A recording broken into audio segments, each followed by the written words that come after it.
You're listening to The Drew Yari Show.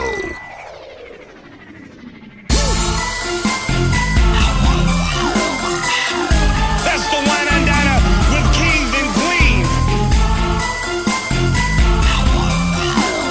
You're looking at the man. You're listening to The Drew Yari Show.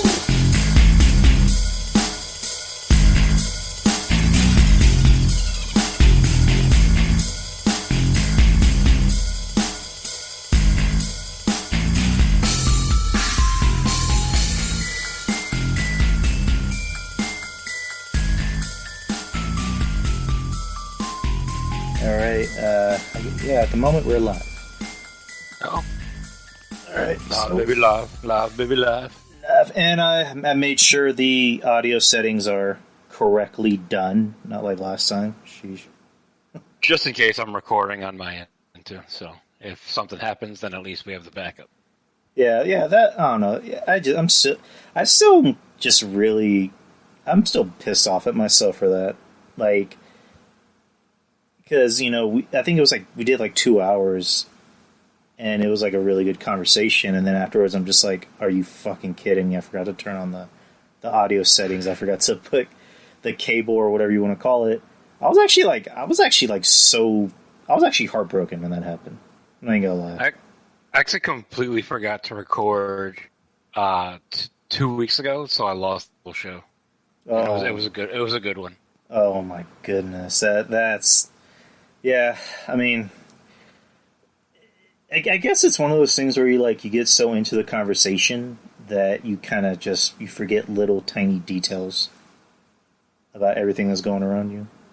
Yeah, well, when I was doing Stern Nation, we were maybe 3 or 4 episodes in, and I did one where I was, not entirely sober, and I forgot to record. So we did the same thing that we did last time. We went back and did it again, and I forgot to record again. So since then I have a rule that when I'm running a show, I don't drink. It's easy on my show now because we do it at 8:30 in the morning. Damn. But luckily, because I'm not really producing this, I've got a couple in me already. Why do you guys record that early? Just it works out,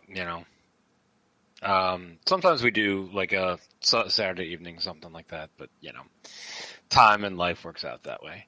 It does prevent us from having guests and stuff like that. But if a good enough guest presented themselves to us, we would probably move the time that week, or at least record it. How long have you guys been doing the show?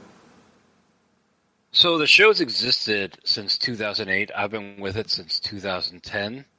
Ironically, a good conversation for today. My first show with it was an Owen Hart tribute show. I guess we could just jump into that already. Yeah, well, so I did it with. I don't know if you ever listened to it when JT Evans was part of it, but Gary Wolf was also another co-host on it.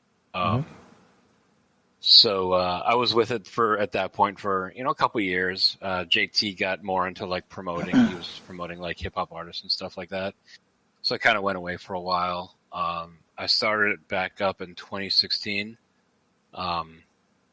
with someone who I actually wound up firing because they were just unreliable as far as saying that they would be there at a time and wouldn't show up for an hour later. Be like, oh, sorry, we were at dinner. And it's like, really? And after a year of that, I was like, I just can't do that.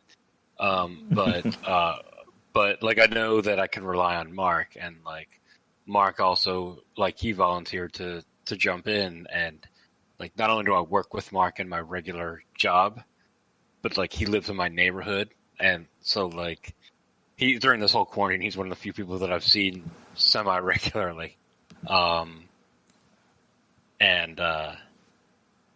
So on and off since 2010, I've been with it.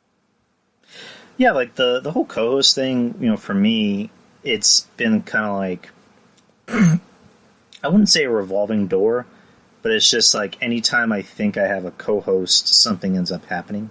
When I first started the show, 2 years ago in January, and it was my friend Anthony, not Mish, but another friend I have whose name happens to be Anthony. I had him on the show for a bit, and I don't know how to say this for it to not sound fucked up. He's one of my closest friends I've known since elementary school. But as far as like being, I guess, a podcast, co-host, I guess it just wasn't really working because I would want to talk about something I would want to talk about, but it seemed like I was being rushed to finish it up because he would want to talk about something that he wanted to talk about. Right. You know what I mean? Yeah, I have a friend, and like he was the guy that I watched wrestling with in high school.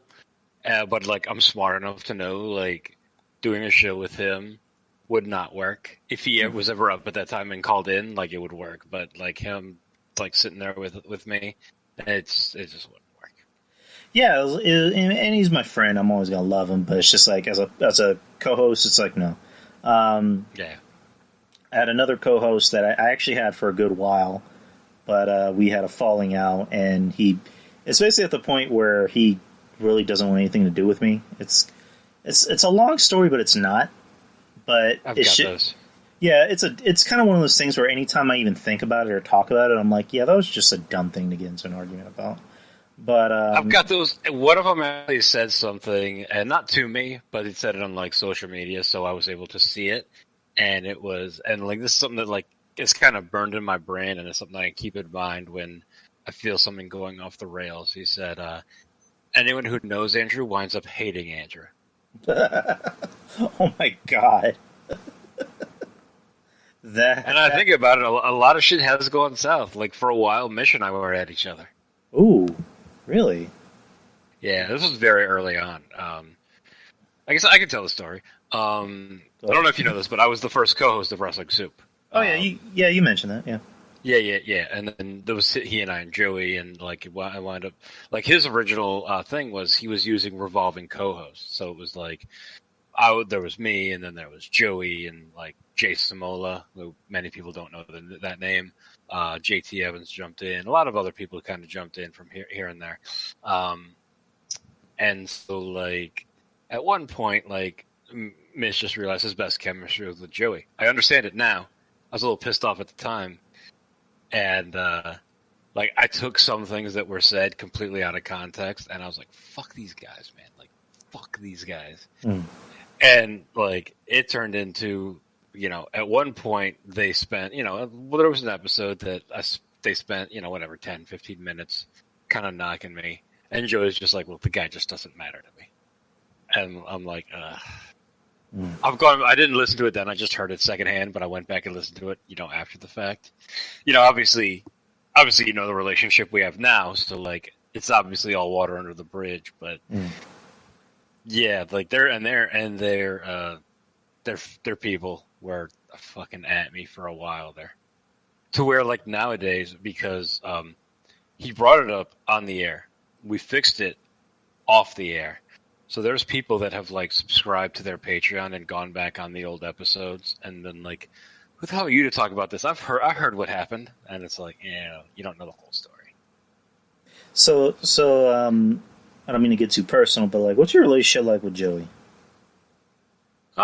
It's fine. I mean, like Joey's like a brother in that way. I don't really talk to him all that often, or as much as I'd like to. But, to be fair, I've got my own shit going on. I've got, life, wife, job, all that shit. And he's got his shit going on, Yeah, pretty much like everybody else. Yeah, kind of, I guess we're already, starting the show. I have no ill feelings towards Joey, if that's your question. Oh, no, well, yeah, I mean, I wasn't really trying to say you were, but, you, I don't know. I guess it's because, like, I already know the relationship with you and Mish. I didn't really know how your relationship was like with Joey. Yeah. And to that extent, too, with John, like, obviously I didn't know John that well, other than him just doing, like, the guest spots and stuff like that. But, we've gotten to the point where, we're kind of friends at this point. But I just didn't know him until, a few years back. I think everybody likes John. Yeah. He's like one of those guys, it's like, you want him to like you love him, but you want him to like you too. Right. Because, I don't know, he's I mean, the way they've always described him is pretty accurate. He's kind of like a diamond in the rough. Like, they they brought him in, just almost as like a random guest spot, and he became, larger than life. To he the works point. well with them. Yeah, like to the point where he kind of he does have his own show on Patreon, but like I think if he branches out and kind of does his own thing, he'll be huge, like almost as huge as Soup, which I wouldn't want him to branch out outside of Soup, but I think he'll be as big as Soup. Not saying I want John to like take over Soup or get into a feud with Soup. I mean, just like I think if he just does his own thing, he'll be fine. Like we won't have to worry about him. You know what I mean? Yeah. If things had gone differently and he had never gotten involved with them, he could have been successful. I know what you're saying. And it's like when I found out he was Kev's actual brother, I'm like, what the hell? Yeah, I didn't know that. Mad Max had to tell me that. I think I found that out on the show because I just knew John is like, the guy who would come in and do like random impressions. I'm like, this guy's kind of funny, And he has some interesting stories. And then all of a sudden, they're like, oh, he's Kevin's brother. I'm like, what? What? I ran across him on Facebook and I found his real name, and I'm like, oh, well, I know that's Kevin's real last name. Because that's how I got introduced to like Mish was through DTKC. And that was before he started Soup. It was a few months before he started that. Yeah, that thing happened with that. That's how the thing happened with me. Like he did the show, and he just sent a thing out. His very first show was just him, and he's like, if anyone wants to do the show with me, let me know because I'm looking to revolve people. And I was the first person he used. Yeah, it was like kind of the same. Like I didn't really know where to find podcasts. I would just listen to like the clips on was it Epic Sports and TV Tracks, and I listened to DTKC. And then I started hearing Mish. I started hearing, Joe Numbers, and then I started listening to their show.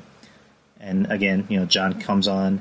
I would hear your name a lot because Mish would do the shout-outs, and I would just hear your name a lot. And it wasn't until I believe the episode where he was going after Conrad that he brought your name up. And I think I was already following you at that time. I think you were following me too. And I just put a tweet, just talking about the episode, and you commented, and that's how we became friends. We just, you brought it up. I think you said, Mish was being too kind, A, B, C, and D, and just that's how it happened. He is, and and that's the weird thing with that is like at the time I was listening to a lot of Conrad shows, and I still do to an extent. But at this point, it just sort of depends on the topic. Mm-hmm. But it's like, I don't really care for the way he carries himself. It's like he'll say like, "Oh, I'm just a fan," but it's like he carries himself as a almost like a holier than thou type. Mm. Yeah, I'm not too crazy about it. I mean, I'm not gonna act like he's done anything to me, but I can agree with Mish. That the guy's kind of a scumball in some ways. Go ahead. What I found out is like I was listening to one of his shows recently, and I forget which one it was, but it was one where it wasn't like a pay-per-view recap, like they were talking about like a person.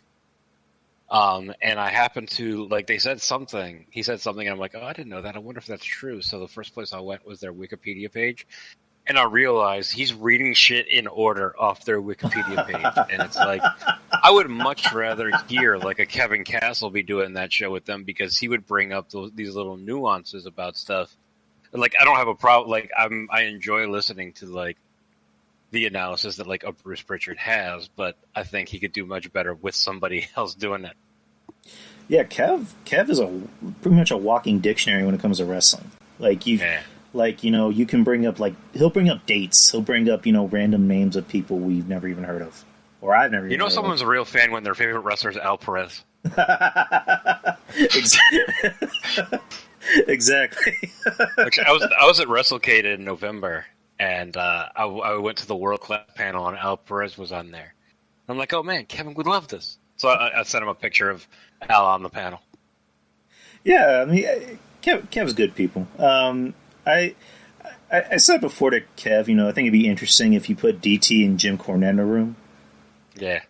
I mean, it would, but I think it'd just be it would be chaotic because they're almost like two sides of the same coin, but they're very different. It's almost like, I guess it's almost kind of like, DT's kind of like Vince Russo in some aspects, But I think Jim Cornette would actually respect DT more than he would respect Russo. Yeah, for when DT got to the point where he was sort of defending Russo. But yeah, and honestly, Cornette's like one of the few podcasts like I'd never miss. Yeah, I listened to both shows, the drive-through and the experience. I think what makes the shows more enjoyable is the fact that Brian's there. Because I think if it was just Jim talking by himself, I'd be like, I guess Trump is bad, but can we talk about wrestling? Brian's probably like the perfect guy to do those shows with him. Yeah, Brian, again, kind of like John, he's a diamond in the rough. Like, I think he has his own show. I think he has like 2 other shows, the ones that he's not looking. Something like that, yeah. So, yeah, I guess we can just get into the first topic. The Owen Hart documentary that came out on Tuesday for Dark Side of the Ring, which was the season finale. Did you listen to Jericho's podcast with Martha? I did. I listened to it last week. It was Martha wasn't exactly how I pictured she'd be, because I'd never even seen a picture or an interview with her. Because just a lot of the things that I would hear her say, I just picture someone who just seems like they're very intense and they're just yelling about everything. Yeah. But I hear her talk, and she comes off as a nice person. They say that she hadn't done any interviews, but they did a biography on Owen Hart, and she was all over that. And it was like a year or so, maybe a little more after it happened. So she was obviously at that point much more bitter than she is now. Well, I mean, can you really blame her though? No, I can't. But like one phrase that I remember from that biography was she said something about it was the beginnings of the lawsuit, and she said, "You're so desensitized by all the garbage on your show." So like she was really. I mean, she's always been anti WWE, but much more so then because it was a fresher wound. Yeah, and again, she comes off as someone who she seems like a nice lady. Like she seems like she knows what she's talking about. You come off this documentary, this Dark Side of the Ring episode, you do really feel for her. You feel for her and her kids. Anybody else in that position, they could have gone either way. And I remember a quote from her. I should have wrote this down, where she said in the documentary, "I can either be someone who's broken, or I can just keep fighting." And she kept fighting. And the one thing that just really kind of just took me back was that I think it was like the next day or a couple of days after that, her and her son had went to the arena. I think it was the Kemp Arena in Missouri, I believe, St. Louis, I believe. And they went on the catwalk where Owen had did his entrance, and they looked down. Freaky. Yeah, they looked down. You see the jumbotron. You see the side of the jumbotron, and then you see the ring, and then you see like the dent on the side of the ring where Owen landed. It's just like, Jesus, like, fuck. Like, I don't know how many feet that was, but it's just like from point of view, like, you see that and you're just like I can't even imagine what was going through his head, like, falling that far down. Like, it was just, that documentary is a lot to take in. Yeah, the piece that got me too is like a lot of stuff, and this is more in the podcast with Jericho than on Dark Side of the Ring, is the fact that it completely split the family in half. And she said on the podcast that I guess just talked to like Maddie and stuff, but like, but especially after Stu and Ellen died, like, it completely split the family. A lot of people don't realize too, Brett's next match after that was in that arena. Jesus. And it was by design. It was like a match for Owen, and ironically, he wrestled Benoit in that match. I remember that match. I do. Yeah. Yeah, and I think Harley Race did the ring announcing. But it was the point of it was that it was for Owen, and yeah, just kind of ironic that Benoit was part of that because they were pretty tight too. It's just a shame, that what she that she did say that that it tore the family apart, because it almost seemed like the family was afraid to go against Vince, even though their brother, their cousin, however you want to call it, just died because of, I'm just gonna say it, just negligence. It was very negligent on the company because, they pointed out in the documentary, I think it was, what is it, the rigger that was holding his cable. It was, cheaper because it was used for like boats and whatever you want to call it, and they wanted to use it so that way whenever he comes down to the ring, it's easier for him to like get it off, instead of the one they were using before, which was a little bit more expensive, but in their words was a little bit more sloppier. Right. It's. I feel like the people in the family that kind of went against Martha on that end are the people who were more ingratiated in the business, especially like your Stu and probably Brett and people like that are like, well, this is kind of what he signed up for. Well, I've never heard anything to say that, but I feel like that was probably one of the main things there, and that's what caused a big rift. Yeah, and I think you said that Natty was the only one that anyone really talks to. I guess the kids really talk to. I mean, it makes sense because Natty probably seems like the only one in the whole family that's actually likable. And she's also kind of closer in age to like Owen's kids. Yeah, true. And I mean, she's a little older, but I mean, closer than like she was. I think probably in her teens when that happened. Yeah, maybe a little younger. But yeah, and just Jim Cornette. Jim Cornette crying, I think, is what got me. Because Jim usually tries to keep it together. You don't really hear him or see him cry that much. But when people say Jim Cornette doesn't have a soul, but he kind of proved there that he does. I mean, he was talking about his friend, and people also remember is that he was actually Owen's manager. Back in the day, him, with the tag team, him and Yokozuna. Yeah. Was it Yokozuna? Yep. Was he also managing him in a tag team with Vader, or am I seeing things? He had a stable, and they were all part of it. Okay, good. But yeah, But once Vader kind of came in, was not long after they kicked Yokozuna out of that stable, but Owen was still part of it, and Bulldog became part of it. Okay, good. But yeah, Jim talking about when Owen literally was falling from the sky, or from the catwalk, and people could hear him apparently saying "Look out," because he didn't want to hurt the referee that was in the ring, which was Jimmy Corderas. And it's just He's also been on our show. Oh, really? Cool. How's he like? He knows his shit, man. He's like a historian. Yeah, not too many refs like that. Yeah. But this is after he had stopped working for WWE. He did a radio show in Canada. When did he stop working for WWE? Late 2000s. Okay. Like 2008, 2009. But yeah, it's just like what Jim was saying. Owen already knew that he was going to die, but at the same time, he didn't want to hurt anyone.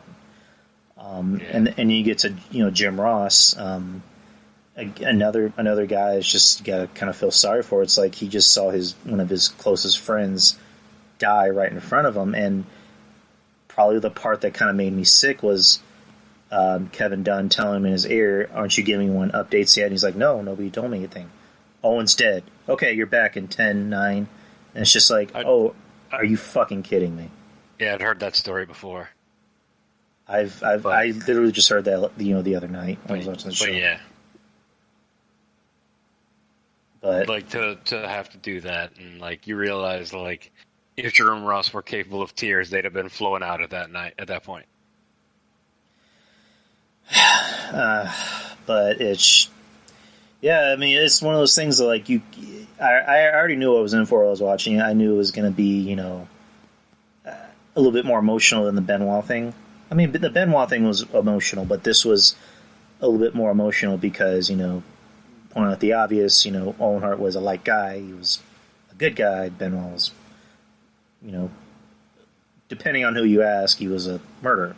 But, with the Benoit thing, I think there's probably a lot of stuff, too, that was, like, pure speculation, maybe not all 100% accurate, or, I think there's a lot of conjecture there that we don't know everything, but the facts are he killed his family. Yeah, at the end of the day, that's pretty much going to be that's going to be the story. But with Owen, it was just a lot to take in because his widow is mainly his widow Martha. She had basically gone through pretty much a dogfight to try and bring justice to him. WWE sued her because Vince wanted the trial to be in Connecticut, but because there would be no, I forgot what the term she used was, and to this day she hasn't really seen justice. But they opened up the Owen Hart Foundation, which according to Oj, it's been able to give people homes, give them an education. It's 10 times better than the WWE Hall of Fame. And I walked away from this documentary just thinking, yeah, I'd rather just have that foundation than the Hall of Fame, because much like Benoit. Oh, sorry. Go ahead, man. Much like Benoit, Owen going in the Hall of Fame, it would be more of a media circus than an honoring of the wrestler that they were. Like in theory, like both of those guys should be in the Hall of Fame based on what they did in the ring, but it would be much too much of a like I said, the media circus if either of them went in. So yeah, and like to everyone who says like Owen needs to be in the Hall of Fame, like that's what I liked about this documentary, is that it wasn't about that. It was about, let's talk about who he was. Well, I think with Benoit, it'd be more of a distraction because, yeah, he was a great wrestler and he did A, B, C, and D, but what he did in his last 3 days of living is going to overshadow that, as opposed to Owen, who again was very well liked. He didn't beat his wife or beat his kids. He didn't kill anyone. So right. I tend to think with Benoit you have to kind of like separate that stuff, much like in baseball. Like Pete Rose should be in the Hall of Fame, but again, like Chris Benoit would be much too much of a negative news would come out on honoring him. I mean, with Pete Rose, Pete Rose gambled, but so did Michael Jordan. Everybody loves Michael Jordan. So, but yeah, also Pete Rose, didn't he bet against his own team? Well, it's not been proven, but if you listen to him, he bet on his team because he believed in them. Whereas if you bet against your team, that would cause, and that was one of the reasons for the ban, was that if he bet against his team, that would cause him to compromise the integrity of the games that he was managing. Yeah, I guess that makes sense. But what was your overall thoughts on the documentary? I liked it. There wasn't really a whole lot that surprised me, other than Martha wasn't as bitter as I remember her being. It was really weird seeing the kids growing up, because the last time we saw them was Canadian Stampede when they were like, 4 and 2 or whatever. And just shocking how much Athena looks just like Owen. Oh yeah, that's pretty nuts. Like Oj doesn't really look like either of them too much, but Athena's like it's identical. You could tell that he's their kid or she's their kid. Why do you think a lot of the Hart family wasn't on the documentary? I think because of the feud between them all. Yeah, but I mean, I would think Brett would be on it to talk about his brother. I mean, it's just kind of odd. But it also, too, Brett is affiliated with WWE, and not a whole lot of people affiliated with WWE were on this season of the show. Yeah, because I was like, I was on... outside of having footage, outside of using their footage. Because I remember when I was watching the Benoit, documentary, I remember thinking there's a couple people missing, because, pointing out Brett and a couple of the Benoit family members, like his dad. And also, I remembered that Benoit actually has a daughter, which is actually David's sister from his first marriage. Right. And I remember thinking, why weren't they on it? And I guess I understand why they wouldn't want to be on it, especially like the daughter, because I don't know how she feels about her father.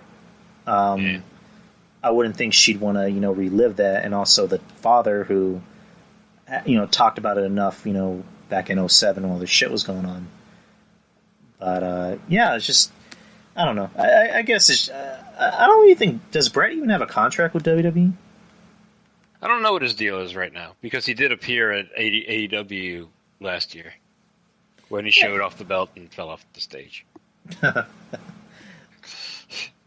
I don't know. I guess it was just odd. It's not a lot of Hart members around, but like a lot of these episodes I've enjoyed, but it was like for example, last week with the Road Warriors, they went to that last commercial break, and I'm like, fuck, man, I know it's coming now. Like, that's the part I can't take. I've never like cried over any of these wrestlers dying because, let's be honest, I don't know them. You know, Yeah. if it was a family member, a friend of mine, maybe.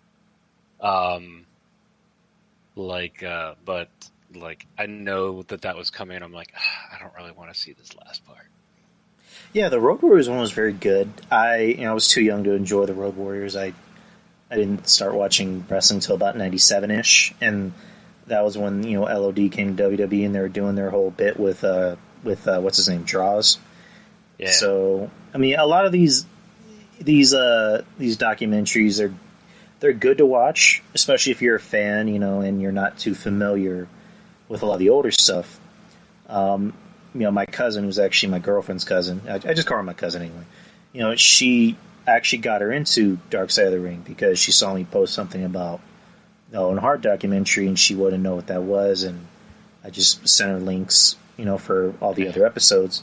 But you can actually go on Daily Motion, and they have them like full up there. Like, they're actually edited nicely. There's no high pitched voices or anything. Like, nobody takes them down. Right. I got her into that, and I like the first season.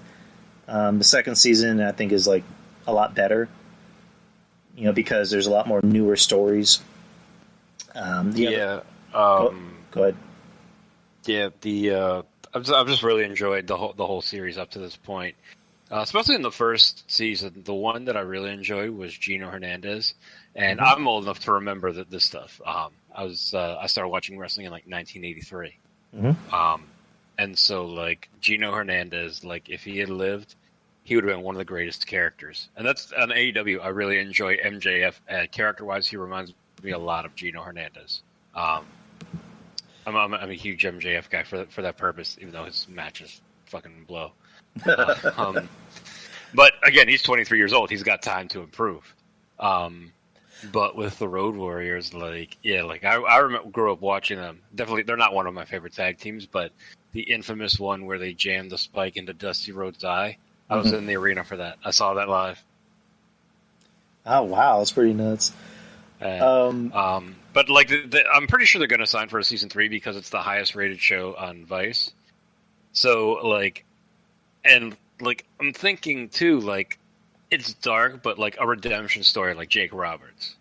Like that would be a really good episode to have there. Yeah, Jake Roberts would be huge. Did you ever see that documentary he put out? The one through DDP or the one through WWE? I think it was the DDP one. Yeah, that's not. In fact, I actually have it on Blu-ray in the other room. It was good. It was a really good documentary. I enjoy the redemption storylines more than nothing good ever happened at the end. Yeah, it's right. Not to trash it, but it's just like I kind of want to feel happy when I watch these. Yeah. The Jake Roberts would be interesting. Scott Hall to an extent. Scott, I prefer Jake Roberts over Scott Hall. Yeah. What are some other good storylines? Yeah, there's not too many redemption ones. Yeah, I think Eddie would be a good one, but I feel like they kind of covered enough of that in the Benoit one. Yeah. That a lot of it would be repetitive. I mean, maybe there's some more stories you can add because, with the Eddie storyline and the Benoit, it told you enough, but I don't think it told you. Let me rephrase that. It told you as much as it could, but I don't think it told you enough. Right. Because it almost seemed like it was kind of speeding through it. What I mean? Which Eddie ended in tragedy, but it was more because of everything that he had done that he had rectified that just kind of stuck with him. Which I think is kind of what happened with Hawk too. Yeah, when I got to the ending of the Hawk episode or the Road Warriors episode, it got me, especially with Paul Ellering, because Paul Ellering has that very distinct voice where anything he says, he could read the phone book and it would sound interesting. And, right. When he's squeezing out a tear talking about Hawk and telling the eulogy they gave at his funeral, I'm just and she just puts she's like, here, and Gino just sees my girl's like, oh, gave her an autograph and everything. So that's her. He would have spent more time with her if she had some cook. Well, I don't know how old my girl was at the time, so I don't know if she coke. But maybe she did. I need to ask her that. But another good episode, I think, would be Kurt Hennig. Like, I personally would like that. Kurt Hennig's one of my... Arn Anderson, Ric Flair, and Kurt Hennig are my top 3 of all time. In that order. Kurt Hennig would be good. Chris Kanyon would be interesting. Chris Candido, Brian Pillman. But Chris Candido with the shit with Sonny would be like a good twofer. Do you think Sonny would even bother being on the episode? Well, it depends on how much they paid her. Yeah, you're true. Crash Ollie, Robert Hill in the chat room. Crash Ollie. Who'd be another one? I mean, if you're talking about redemption, what about Kurt Angle? Who? Kurt Angle. Yeah. And especially with some of these, like with Hennig, you could get Joe on, since he doesn't work for WWE anymore. Kurt Angle in the same vein. Joe Hennig, Michael McGillicuddy, Curtis Axel, whatever you want to call him. Oh, okay, yeah. Kurt Hennig would be interesting. I wouldn't mind. I was at the Hall of Fame where Kurt Hennig was inducted, and I remember watching it, and I didn't know who Joe Hennig was. I just saw this guy on there. Like, even though like Larry Hennig was on the stage and stuff, it's like my eyes were drawn to this kid, mainly because he was wearing the Mr. Perfect rhinestone jacket. But like, and I'm like, who the hell is this guy? And like, I found out later that was his son who was training with Harley Race. Ironically, that Hall of Fame is also the one that Dusty Rhodes went in, and this is ironic just because if you know anything about me and know how what I have to say about Cody. Like, that was the first time I saw Cody, was, like, speaking. I'm like, wow, this guy can talk. And then I realized, like, later, like, what a fucking douche he is. No, not Cody. Come on. Yeah. Like, and that's the whole bitch of it, is, like, Cody handles himself like such a fucking shit stain outside of the ring. But inside of the ring, like, God, he's fucking good. What's weird about Cody is that I don't dislike Cody. Like, I've said this about Cody before. He seems like a nice guy. Like, he seems like someone that you actually want to like, but then he'll say something and you're just like, come on, Cody, come the fuck on. I was giving you a chance. Yeah. And I've seen him, like, on Twitter. If a fan said, I tried getting tickets to this, but it's sold out. And Cody said, message me your details. I'll make sure you get one for next time. I mean, I don't think he's all bad. I don't know. He's vain. Well, I guess we can go with that. He's vain, so is his wife. It is what it is, And, the whole thing with him and Soup, where he has his occasional things with, Soup, mainly Joey. I don't know if you listened to an episode recently where he kind of got found out as like a Trump supporter, which it shouldn't be that big of a deal, but he had called wrestling Soup. Yeah, he called wrestling Soup Trump supporters. Oh yeah, that's his kind of thing, and that's kind of everyone's thing these days. But when I was kind of like criticizing Cody, I found like what he was doing was he was finding like my tweets from like a year earlier and liking them. Cody was doing that. Mm-hmm. It's just really odd. I mean, Cody's an odd guy. What else can we say? So, he's getting a tattoo on his neck. Next thing you know, I don't know, he's going to dye it. He's going to put highlights in his hair. He's already done that. How do you think he got blonde? Well, I mean, he got blonde. I don't know. You know what I mean. But yeah. So I don't know what else to say. But we already talked about Dark Side of the Ring. I guess we can go to another sad topic. Yeah, I look forward to next season of Dark Side of the Ring. They haven't officially announced it, but I'm pretty sure it'll get picked up again just because it's the highest rated show on Vice right now. Here's my only criticism. I wish the shows were a little bit longer. Like, there's more you could put into some of these. Like the New Jack episode, it just seemed like it started and ended. Like, I think there were so many more stories you could have put in it. Like, talking about New Jack's upbringing, his past or whatever you want to call it. And it was like, how are you seriously able to put all that into just like an hour? Which technically would be like 47 minutes, and it's including commercials. But Right. yeah, same with the Owen Hart documentary. Wasn't that supposed to be 2 episodes? I thought I heard that, but at the same time, like the Road Warriors episode, like if you see or go out and find the Road Warriors documentary that WWE put out, like the Dark Side of the Ring was a really good companion piece to it. Oh yeah, it definitely. But I don't know. I guess just really my only dig at it. Probably the weakest episode was the Dino Bravo episode. Yeah, the one that got the lowest viewers, ironically, was the Jimmy Snook episode, and that was one that I was looking the most forward to. That one wasn't. It was alright because I guess it kind of told us everything we knew. It basically But it didn't tell us anything new. Yeah, pretty much. The Dino Bravo one, I guess I don't mean to sound like an American, but just too many subtitles. It kind of ended. It didn't really have any answers. Like all it just did was just put on your tinfoil hat and conspiracy theories as to what happened. The Fall Brawl one wasn't really that interesting. I had Kevin Brawl for all. Fall Brawl. I'm thinking of WCW. I'm sorry. Brawl for all. I had Kevin Castle. Some of those war games were definitely not worth watching. Oh no, they weren't. Funny enough, I had Kevin Castle on the day after that episode, and we talked about it. I think it was either me or him. We kind of had a conspiracy theory that that episode was purposely done to make Vince Russo look bad. Yeah.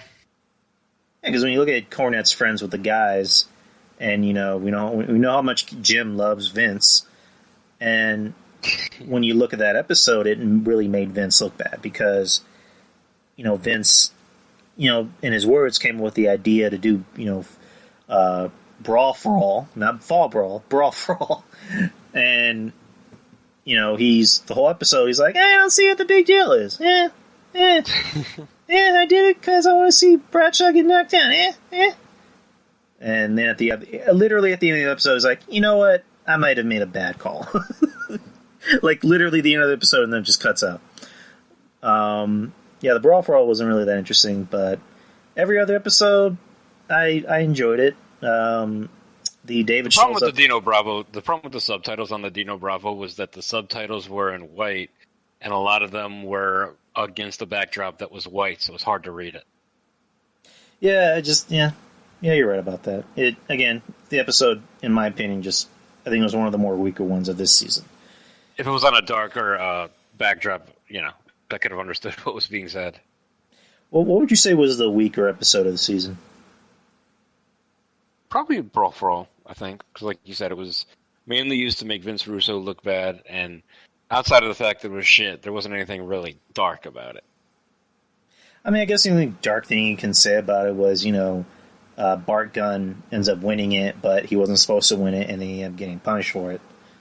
So, I guess that's really all you can say about that, but other than that, It's like, nobody died. I mean, people got hurt, but they didn't really die in it, so... we're looking forward to next season. Pretty sure it's going to happen next spring.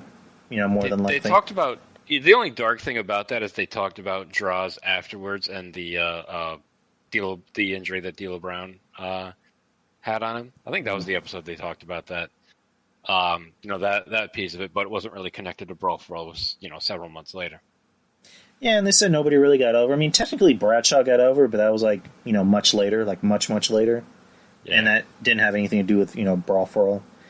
Other than that, you could say that a year later he got over when he started being part of the Acolytes, but for the most part, it wasn't until he became the champion in 2004.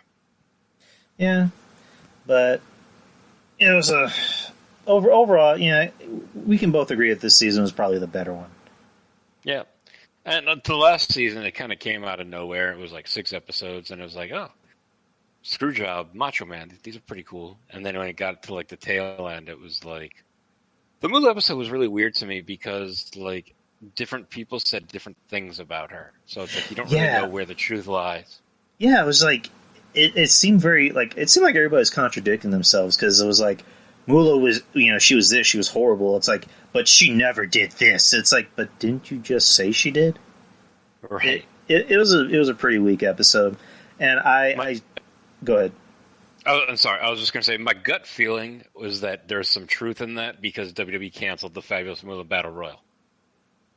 If there was no truth to it, I feel like they would have been like, "Yeah, fuck you, we're doing this." Well, maybe truth, but it's also the time we live in where if you hear rumors about somebody, even if you don't really have concrete facts, you still kind of have to cave into that SJW snowflake mentality. Yeah. It's kind of like with Louis C.K. Even though I'm comparing out my girl in front of Gene. I think once Brett got over it, the rest of us should have. Yeah, I put that on the same vein as like, hey, let's do a Biggie and Tupac documentary. It's like we know. And after he left, but before he found religion, and it was through Feinstein, so he was high. I've seen that. I've seen that. Yeah, and it was like the most intense thing. And he's like, the one thing that I remember a lot of that is he's saying that Brett was mad at me because he fucked Sonny. I remember that. I remember that line. They talk about the fight, and Brett brings up, it's Sonny Days come. He's like, you're mad at me because you fucked Sonny.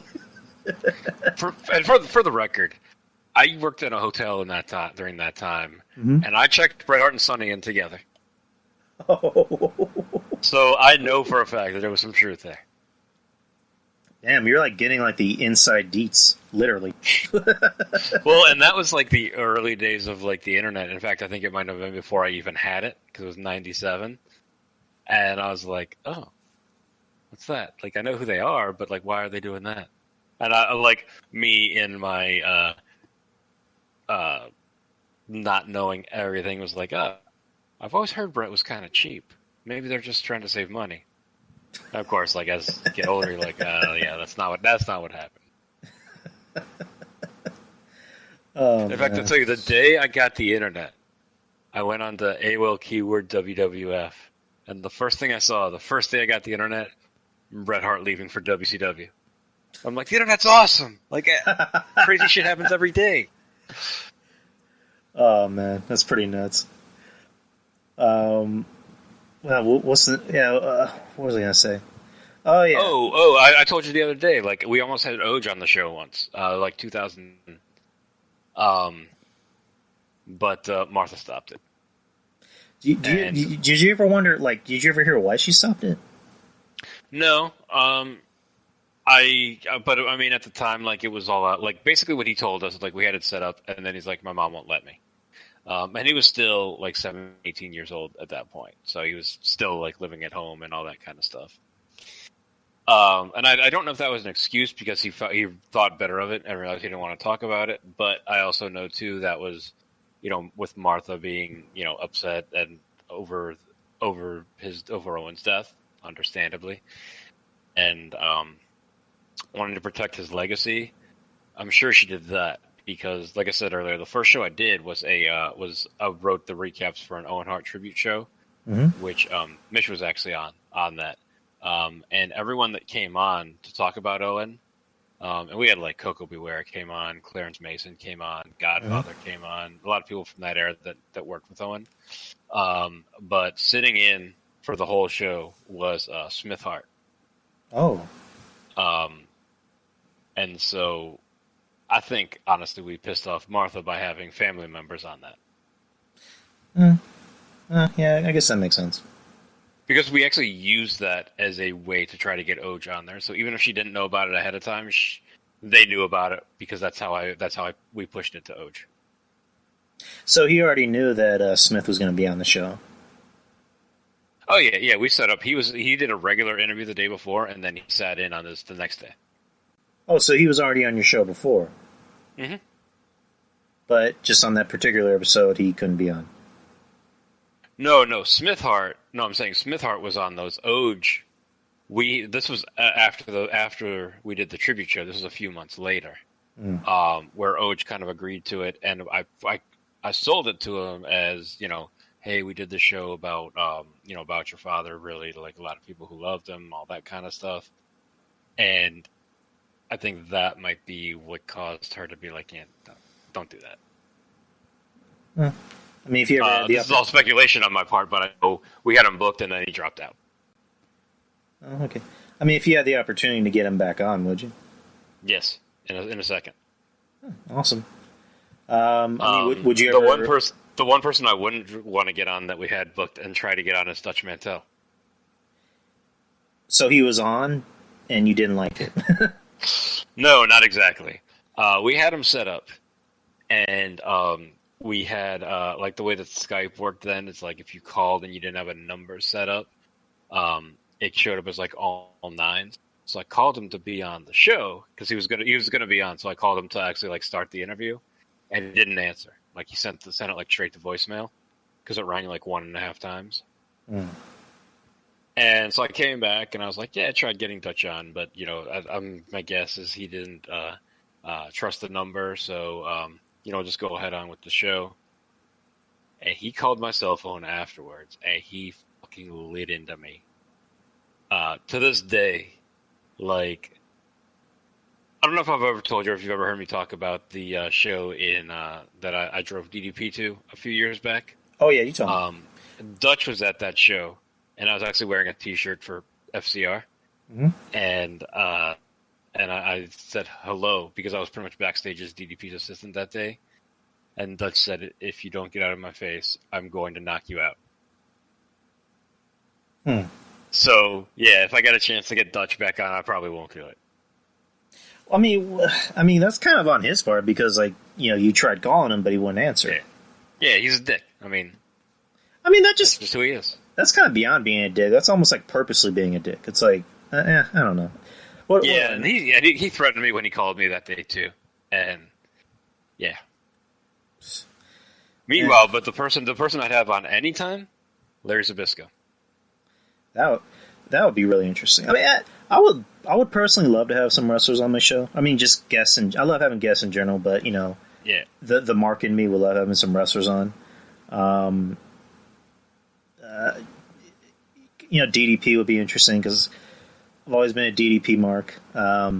This is kind of like a DDP saved my life with DDP yoga. Oh yeah, you mentioned that, and you guys are pretty tight. I mean, you have his number, right? I mean, yeah, we talk on occasion. It's much less frequent now since stuff's really taken off with mainstream on DDP yoga, but maybe like once a year or so we talk at this point. Because like, I would like to meet him like personally. Well, for like one reason, not mainly like one reason, but like when I was a kid, I don't know if you ever saw these. My mom bought me like one of those like wrestling packs, or it was like, if you want to dress like your favorite wrestler, here's the belt, here's their vest, here's A, B, C, and D. My mom got me a Diamond Dallas Page wrestling kit, and it came with like his vest, like his elbow pads, and his gloves, and like a belt. And I think it had a wig too, and I put the wig on, and actually drew a beard on, and my mom took a picture of it, and it's somewhere, but if I ever meet him, I want to show him that, because I'm pretty sure, based off of how I've seen him, he seems like he would see it and get a kick out of it. Yeah, well, and that's like what, like, when I drove him to that show, and it was basically the promoter just who had been on our show because I was using it. He was using us to promote because it was in an area, and he called me. He's like, "Can you drive DDP?" At first it was him and Lita wound up having another ride. So I was just like. And as I'm driving to the show, I'm like, I was thinking back to the whole Malone Rodman thing, and I'm like, at this point, this guy was like one of the most recognizable people in the world, and he's fucking riding in my car, and it wasn't like, he was like some mythical figure that I had to avert my eyes. It wasn't until he started talking about like actual stuff that happened to him in wrestling that I'm like, I'm just riding here talking to a fan. That thought didn't occur to me that it was an actual superstar until he started talking about like the conversations he had with like Macho Man and Hogan and shit like that. Yeah, I haven't met too many wrestlers. I technically met Daniel Bryan, but it was when he was the American Dragon, and he was here. It was in TWA, Texas Wrestling Academy. which was actually Shawn Michaels' school, yeah. Yeah, Shawn Michaels' former school, and then when he left, it became TWA. And a friend of mine at the time was training to be a wrestler, so I was just at the show, and I was just chilling, and Bryan Danielson, came to the show, and I forget, he was like the TV champion of something, and he was, wrestling a guy, I forget his name, and I just remember I'm sitting down because I'm waiting for my friend to come by. I'm saying hi to all the wrestlers. What's her name? I was gonna say Becky Bayless. She was at the show too. And I said hi to her. Oh yeah, yeah. She was pretty nice. She's very, very pretty in person. Couple other wrestlers, and I literally just look over to my left, and Bryan Danielson is just like right next to me, and he's going through his bag. I'm like, should I say was he hi? anybody then, or was this before he made his name on the Indies, or was he somebody at that point? Well, this is like in 2008, so this is like when he was already, I guess, a well-established name in the Indies. So he was somebody at that point. Yeah, he was already somebody. Yeah. And, at the time I wasn't too big on the Indies. I wasn't really hearing names. So I literally had no clue who he was, but when they brought him in, I'm like, oh, he seems like he's a big name. So I just look over, I'm like, should I say hi to him? He looks busy. I'm like, I'm just going to leave him alone.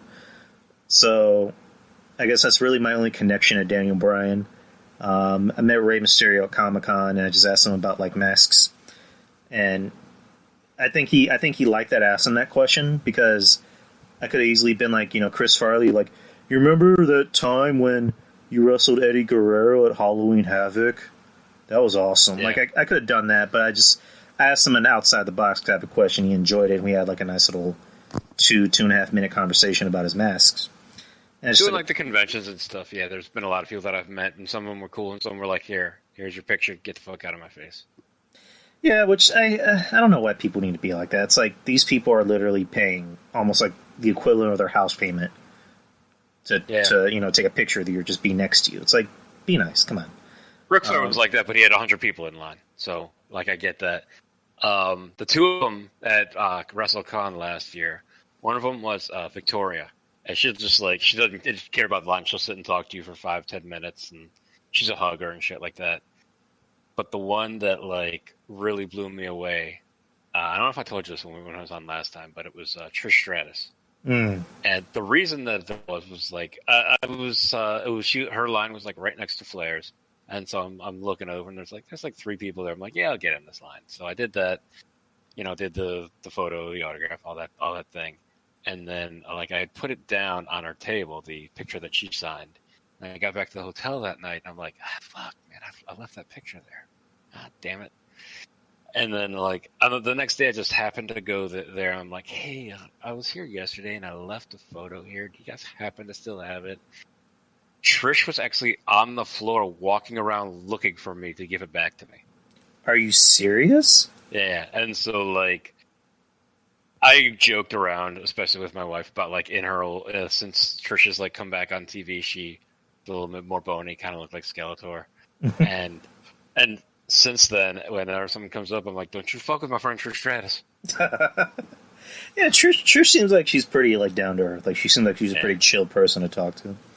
Yeah, no, she was great. So it's like some of that stuff too. But one thing when I the one that blew me away more than anything was the day that I drove DDP to the show. He basically wanted me to hang out backstage in case he needed something, because he basically had me working as his assistant for the day. So 2 things happened. One, we walked in, and this guy was like kind of like a local talent. He walks up to me, because I'm kind of big, and people have always thought I was a wrestler. So he walks up to me like, hello, sir. My name is such and such. Am I working with you tonight? Like, no, you're not working. You should be like, yes, we're starting now. Ding, ding. Right. But, like, during the show, when he said, hey, I need you back here in case I need something, it's like, there's a monitor here. You can watch the show on it. And so I'm sitting there, and remember when Perry Saturn was missing for like 5 years and no one knew where he was? Mm-hmm. So this is his first match back after that. Mm. So I'm sitting down watching Perry's match, and someone sits down next to me, and he's like, oh, he should have hit him with an arm drag. And I'm like, it's like another fan that thinks they know everything. These guys fucking bug me. I look over and it's Terry Funk. I'm like,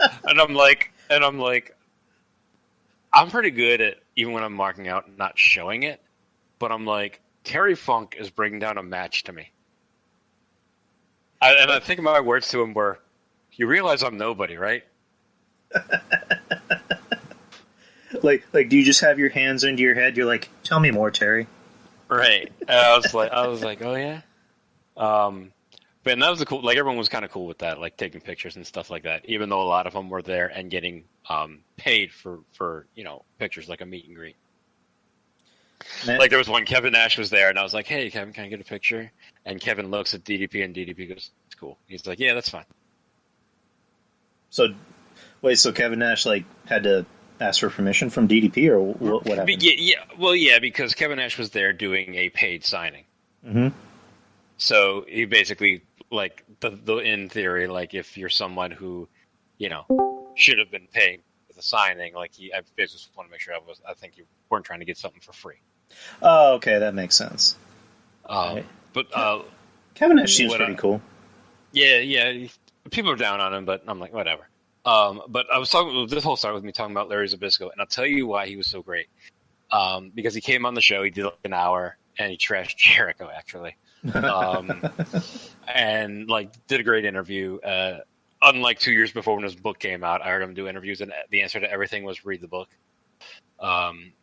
But my thing is always, if I have someone on the show, I'm going to call them the next day from my personal phone, not my show number, and say, "Hey, thanks for coming on. I really appreciate it."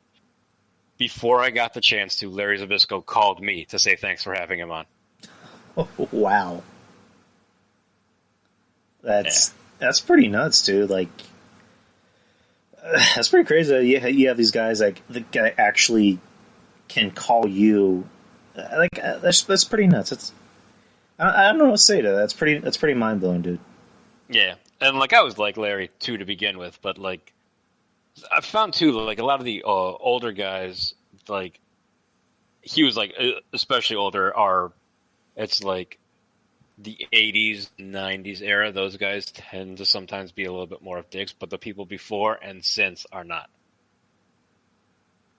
So, because Larry Zbyszko, like, what was his era? Like, mainly, like, the 70s, 80s? 70s, early 80s, yeah. I mean, he was more in the 80s with the AWA, but for the most part, his heyday was late 70s, early 80s. That's pretty good.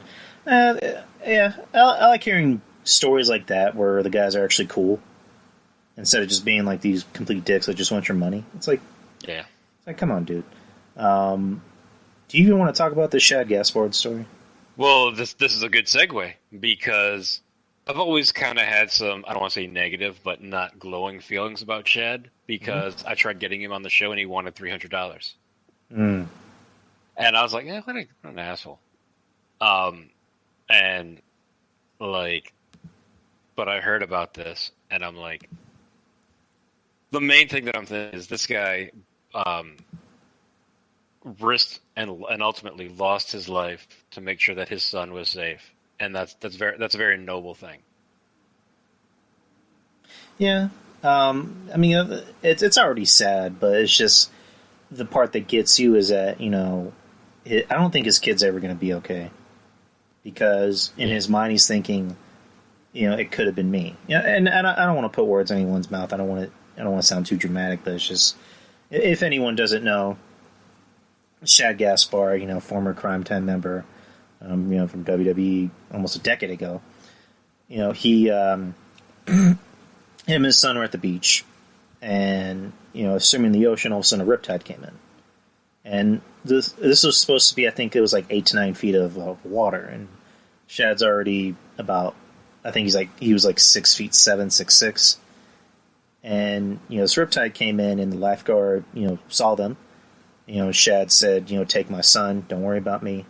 Save my son, and he went under the water. Let me stop you. I'm sorry. Let's also remember that probably the last words he ever said were "Save my son." Ugh. It is, it's too much, dude. And he had been missing since Sunday and Monday, and then on Tuesday morning, they found his body. Man. And he was 39 years old. It's crazy seeing all these people come up, just talking about them, not just wrestlers, but even Hollywood actors. Luke Cage, Mike Coulter said some nice things about him. The Rock said some nice things about him. I don't think of The Rock as an actor when he talks about a wrestler, though. Honestly, yeah, you're right. I think of The Rock as someone who is in the wrestling business saying that. So, I think of him as the same vein as other wrestlers. Yeah, the Rock's always going to be one of the boys, regardless. Yeah, and one thing I think of a lot is Shad, the video of he and MVP reacting to Kofi winning the belt. Yeah, did you ever see that? Yeah, that's something, even before Shad passed, I would see, and I wouldn't really, I cry the first time I see it. Every time I see it, I smile, because it's like, for them, it's like, our brother made it, our guy made it. It was a big thing for Kofi to win the belt. I mean, even though he was a shitty champion, that's another story, but him winning the belt was a huge thing. That should have been the main event of that WrestleMania. Yeah, exactly, bar none. Yeah, Shad was, 39 years old, had a son, had a wife. JTG put up it was a tweet, but it was also like a screenshot of a text message. I think it was the last thing that they ever texted to each other, which, Shad was like, you're my brother. I'm just paraphrasing, you're my brother. I'm always going to love you. I'll die for you. Yeah. It's pretty sad. It's been a pretty somber week, with the Shad thing, and then the Owen Hart documentary. I feel like it's almost like I'm not even thinking much about Shad's wrestling career, which obviously they were a decent tag team for a while. They weren't ever superstars, but his wrestling career is almost secondary in this case. And in a way, and I'm not saying he's selfish, but in a way, saying "save my son" is almost potentially selfish, simply because he wouldn't want to live with the knowledge, he wouldn't want to live without his son on the planet, kind of thing. Exactly. Super Barrett Corbin just posted the text. He said, "If I ever die tomorrow, just know I love you as a brother." Hold on. "I love you as a brother and friend forever, even past this life." And JTG commented, "Love you too, brother." And yeah, it's sad. Overall, it's pretty sad. A guy, who it seemed like everybody liked him. They didn't really have any really negative things to say about him. You just one of the good ones. Gone too soon. Yeah, and before wrestling, he was bodyguard for people like Britney Spears and shit like that. And then I think he and JTG were booked to do a show in a few weeks. Obviously, it was probably going to get canceled because of coronavirus, but they were still out there doing stuff. Yeah, I was a fan of Crime Time. It's weird because they were a pretty over tag team, and it seemed like they didn't want to pull the trigger and put the belts on them. They were funny. I like the way they did like the Royal Rumble where they flipped and it was a two-headed coin. So JTG got to be in the Royal Rumble, that kind of stuff. They were funny. I don't remember exactly what happened, but I remember something really entertaining me when they were a Raw in London with DX. Oh yeah, I remember that. I forget exactly what it was, but whatever it was, I remember made me chuckle. I remember exactly what you're talking about. It was I think they had tickets for DX to get inside the building, and Shawn Michaels just turns to Triple H and goes, "I speak jive," and Shawn does his his whole white boy talking black gimmick, and Triple H just what the fuck, and there's that's Triple H goes, "For shizzle." like Vince banned him from the building or something, and they bought Crime Time scalp tickets for them or something. Yeah, it's it was kind of a goofy skit, but I laughed. I thought it was funny. So that's what Crime Time was best at, was that goofy stuff. I thought they weren't great in the ring, but those kind of segments were really where they shined. It was almost kind of like End Zone Cast, except I think they were more entertaining than End Zone Cast. Yeah. But I forgot what else I was going to say. But yeah, about Shad, just gone too soon. 39 years old. Just my heart goes out to his family. It's a pretty sad situation, especially for his kid. That's always going to be something that's going to weigh on his mind. And I guess his wife is tweeting on his behalf, or was at least. At NXT last night, they put up the graphic. I actually missed NXT. What happened? They put the little they were able to, because it wasn't like officially confirmed that it was his body until earlier in the day Wednesday, so they real quickly put up the graphic, in loving memory kind of thing. Mm-hmm. So they threw that up there. I think AEW did the same thing too. Did they? I actually AEW is the one that I actually watch first because the wife watches NXT and not AEW. So that was when I do that. But if they did, I missed it. Actually, you know what? It's coming back. Like they showed a graphic of it was I think it was like 3 black wrestlers. One of them was Big Swole, if I had to remember, and they were wearing armbands that said SG. Oh, okay. So, speaking of AEW, do you want to get into predictions for Double or Nothing? Yeah, I just want to say one more thing about Shad, too. It's it's definitely depressing that he's gone, but, he didn't die of a drug overdose. He didn't kill himself. He died being noble. And that's pretty admirable. So, it's not a great loss by any stretch of the imagination, but it's not. This is going to sound bad, but it's not a bad loss.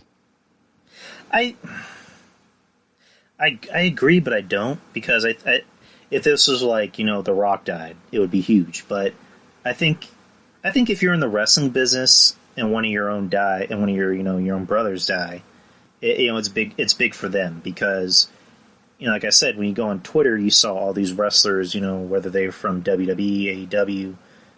They would always post about Shad. Someone like Hurricane Helms, for example. They knew Shad personally. MVP, same thing.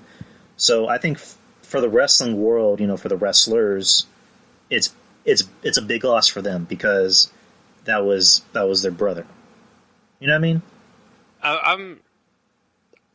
And I wonder if there's anyone that dies that is typically not well liked because you never hear anyone say I'm glad he's dead. Obviously, no one would say, I'm glad he's dead. I'm guessing those people would just not say anything. But, it seems like everyone these days that was pretty universally loved. Which is probably a good thing. Yeah, it's a good thing. I mean, again, he won out a hero. And, his last words, save my son. But yeah, the AEW... At least it was something profound. It wasn't like, gurgle, gurgle, gurgle.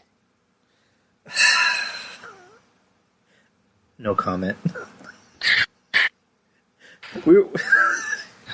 You're such a dick. I'm gonna edit that out. I gotta be me. I know. But still, I can't breathe.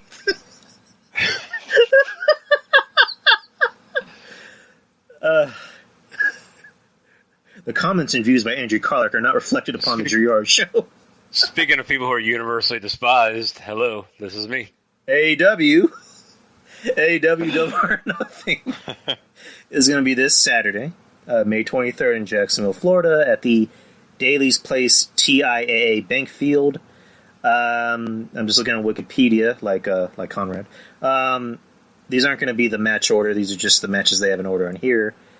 I guess I'll start from the bottom. You got Dustin Rhodes versus Shawn Spears in a singles match. That's a new match. Wonder if Tully's going to be there. Probably. I mean, if Jake's there, why isn't Tully there? But yeah, and Arn was on last night too. So I didn't watch last night. Was last night's show any good? Are any other shows any good? Yeah, good point. No, I mean it was decent. There was a face-off with Arn and Jake because obviously it's Cody and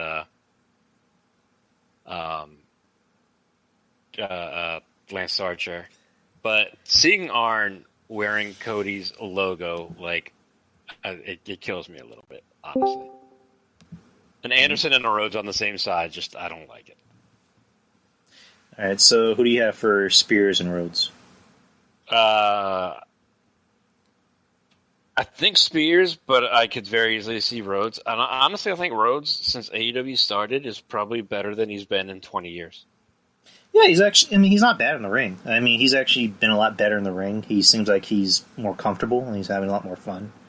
Yeah, but the match he had with Cody last year was, I think, the match of the year.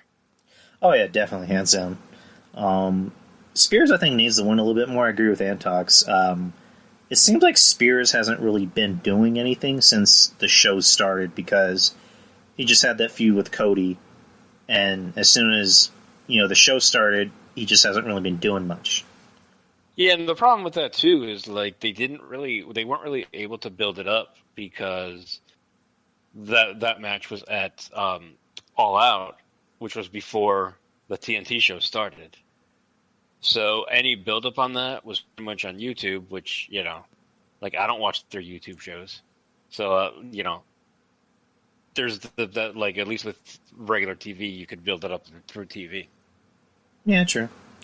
Yeah, I got Spears winning it. I think he needs it a little bit more than Rhodes. I think if Rhodes doesn't win this, it won't really hurt his status. I mean, because I think he's really just in the company mainly just to put other guys over. Which there's no shame in that. Who did you choose, by the way? I choose Spears. Cody's doing the thing that I hate, and that's using the Canadian Destroyer as a wear down hold. Yeah, Canadian Destroyer is pretty rampant. It's like the Bullet Club of moves. Everybody has it. Yeah. I mean, it's like a super kicker at DDT at this point, but it's such a especially when it was just P. Williams doing it. It was such a cool move that oh, cool, he hit that move, and then now everyone does. Next match, you got the Stadium sorry, back to Destroyer real quick. The one that I really like is the way that Adam Cole does it, jumping off the rope to hit it. Oh yeah, that one's pretty good, but pretty soon he's going to have to do something else because he's either going to hurt himself or hurt somebody else. Partly hurt himself. Which is probably why he's the last shot as a finisher. So, next match, you got the Stadium Stampede match. You got The Elite with Matt Hardy, Adam Page, Kenny Omega, Matt Jackson, Nick Jackson. Versus the Inner Circle, you got Chris Jericho, Jake Hager, Sammy Guevara, Santana, and Ortiz. I chose the Inner Circle. Mainly because it just seems like that's what they want to do. They want to constantly put these guys over. I think if the Elite lose, it won't really hurt them too much. What do you think? It's hard to say because we don't know what this match is. You know what I mean? Is this just a random brawl through it, and then at some point they win? If it's some form of an actual match, I kind of think the Elite, especially with 3 members on that team, are just coming back. Yeah, and Antox just said it's going to be a 10-on-10 tag. Wait, 10-on-10 or 5-on-5? Yeah, 5-on-5 tag with a ring on the 50-yard line, so yeah, there we go. Yeah, if it's a normal match, I think probably Inner Circle. Yeah, makes sense. Then you got so there's a P here, so it's a pre-show match. You got a tag team match to determine the number 1 contender for the AEW World Tag Team Championships. You got Private Party versus the Best Friends. I despise Private Party is going to win this. I despise the Best Friends. Are going to win this. They're going to win this one, though, because they're actually trying to do something with them. I mean, Trent Beretta is actually not that bad. I actually like him. Chuck Taylor, I don't care for him. He seems like he doesn't look to be in wrestling shape. He has that little pooch there, and then you got Orange Cassidy, who that annoys the fuck out of me. I refuse to ever watch Orange Cassidy on television. Him and Marco Stunt. I mean, the only time I'll probably ever watch Marco Stunt is, and I miss the match, is to see MJF beat the shit out of him. Other than that, I have no interest in ever seeing Orange Cassidy in anything. But yeah, you're probably right. I think the Best Friends will win this because they want to do something with him.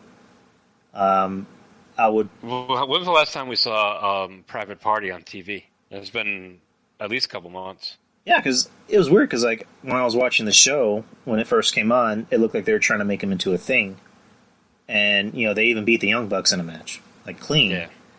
And ever since then, they haven't been doing shit. So I don't know what to say about that. I mean, what you call it? Antox said they recently came back on AEW Dark 2 weeks ago. Pandemic though, the pandemic might have something to do with it because they haven't been using too many guys. I don't know if there's a lot of guys that don't want to wrestle, or maybe they're sick or whatever. But yeah, like I guess I understand why Pac isn't on the show because he lives in England and it's probably hard to get over. Yeah, probably. But yeah, I mean, I would want the Private Party to win, but I think Best Friend's going to win. Yeah, I think so too. And then next match is, I think it's a triple threat match. Oh no, it's not a triple threat match. It's Dr. Britt Baker versus Chris Statlander. Well, and that's funny. News came out overnight that it looks like that they're saying that they think Britt Baker got hurt and may have torn her ACL on Dynamite last night. Oh, so I guess we won't find anything else until maybe tomorrow or the day of. Yeah, if that's the case, obviously this match is happening. But if that's the case and the match happens, I think Britt Baker takes it. Yeah, Britt. I mean, she's not particularly very good in the ring, but she has a good character. At least she's getting a reaction. She's they're getting ready to start pushing her. Yeah, one thing I can say about her, she seems like she's a lot more comfortable in her heel role. Yeah, she's a lot better doing that, and like the only thing she should do is like hand out, like as she's coming out. Obviously, there's no fans in the audience right now, but when there are, like hand toothbrushes to fans and stuff like that. You know what she should do? She should do the Andy Kaufman thing and just go to like a random, like whenever they do start opening up arenas, letting fans in, just go to like a random like southern town and be like, "This is toothpaste. You put it on your toothbrush and you brush your teeth." Like do the Andy Kaufman bit like that. That'll go soon. Over The like disgusting yellow will come off. I think that'll be more over than when she made the Whataburger comment in Corpus Christi. Right. That was funny. I subscribed to one of the crates, Mm-hmm. and about a year ago, it was an AEW themed crate, and one of the things in there was, when you go to the dentist and they give you like for your checkup, they give you like a toothbrush and floss and stuff, and it has like the name of the dentist imprinted on it. I got one of those toothbrushes in that box. Really? Yeah. And I went on a vacation a while later. Just took that with me, and I used it that weekend. I'm like, okay, cool. So this is from like the Pro Wrestling crate? Mm-hmm. Oh, how much is it? I get the one with 2 T-shirts, so it's like $32 a month.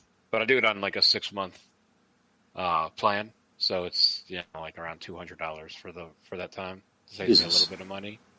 But this month, like the 2 T-shirts, which is like no point in me having them. One is an Elite T-shirt and one is a John Moxley T-shirt.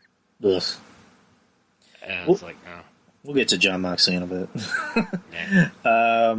Next match is Nyla Rose versus Hikaru Shida.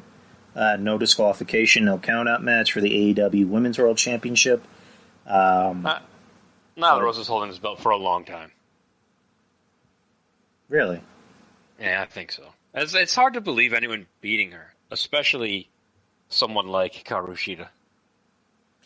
Yeah, I have a feeling they might give her one of those long, lengthy title reigns, maybe like a year title reign. I'm surprised Rio ever beat her in the first place. Yeah, that was always something that kind of like made me scratch my head. I'm like, so you got Nyla Rose, who's like a big motherfucker, like she's the ass kicker of the women's division, and you have this small little petite Asian girl win the title, which that girl Riho. She just seemed like she wasn't very comfortable being on television or being in that spot. And I think she got that spot because she's Kenny Omega's mixed partner, if I'm remembering that right. She's in the Golden Lovers. That's what you want to say. Like when Kenny Omega does mixed tags, like she's his partner. I think I remember hearing that. Yeah. I'm not like a Kenny Omega historian by any stretch of the imagination. Yeah, yeah, that probably was the reason. But yeah, Nyla Rose probably should have been the champion. She should have been the champion from the get go. That's pretty much it. I could have understood the one time where Riho beat her, to start off, but I want to say she defended it successfully against Nyla Rose once or maybe even twice before she lost it. So you're going with Nyla Rose on this? Yeah, I'm going with Nyla Rose, and especially so soon because she won it, and then at the last pay-per-view she defended it, and then I think this week was these last couple weeks was the first time she's been on TV since the pandemic. Okay, yeah, I'm going with Nyla Rose as well. Next match, you got the Casino ladder match for a future AEW World Championship match. You got Darby Allin versus Colt Cabana versus Orange Cassidy versus Rey Fenix versus Scorpio Sky versus Kip Sabian versus Frankie Kazarian Jesus versus Luchasaurus versus Ric Flair versus Harley Race versus Diamond Dallas Page versus Vampiro versus Juventud Guerrero. Who do you want? Luthez. I'm going Luthez. Luthez, God damn it. There's one position that's unknown, so it kind of depends on who that is. Yeah, I was about to get in that before I went on my my nonsense. But yeah, there's a TBA to be announced after Luchasaurus. So any chance it's Sting? I mean, do you see 55-year-old Sting climbing on a ladder? I didn't say he would win. I said he would be in it, but either they're bringing someone in, perhaps. I think if they can get Peck over for the show, he would be a good spot in that. He does really good ladder matches, and it's believable he could win and get a title shot. I was gonna say the lights go out and Sting is just magically on top of the ladder, right? And he just grabs it. Yoink! I win. And I wonder what his deal is if a Nick Aldis could be in this. Ooh.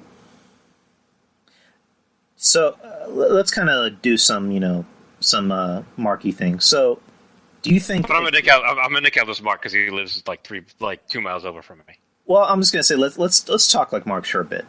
So, do you think it would be a good idea for NWA and AEW to do business together? Yeah, but NWA seems to already be doing business with Ring of Honor. Okay, never mind. But I think it would work. But if you go back to All In, Nick Aldis defended that title against Cody on that show. So obviously there's some kind of a relationship there. So, but again, if his contract doesn't let him do stuff with other promotions, then obviously they can't. I mean, because doesn't AEW and New Japan kind of technically embed together? I think unofficially, yeah. So you wouldn't be surprised if it was Kushida or who the fuck is the other guy? The guy that Kenny Omega wrestled 8 million times. Okada. There you go. Yeah. But yeah, to be announced. I mean, it kind of sounds like it's somebody who's either returning or debuting. So maybe a Pac, maybe I don't know, Okada, or maybe throw a Joey Janela in there because he's not on the show. Ugh. Fuck Joey Janela. Not that I want to see Joey Janela, but based on the names here, I would say that the most likely would be Darby Allin. But again, this is contingent on who that mystery person is. What's your whole opinion on Darby Allin? I'm to be determined. I think he has a lot of upside. But that coffin drop, he's at risk of crippling himself one of these days. Yeah,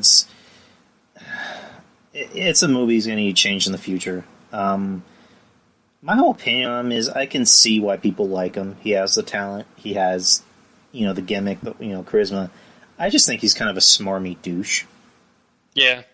The other thing, too, is he turned heel on Cody, a month ago, and they just sort of let that sit. Yeah, there's a lot of things AEW does that doesn't make sense. He should have. After that, he should have beat Cody in the tournament.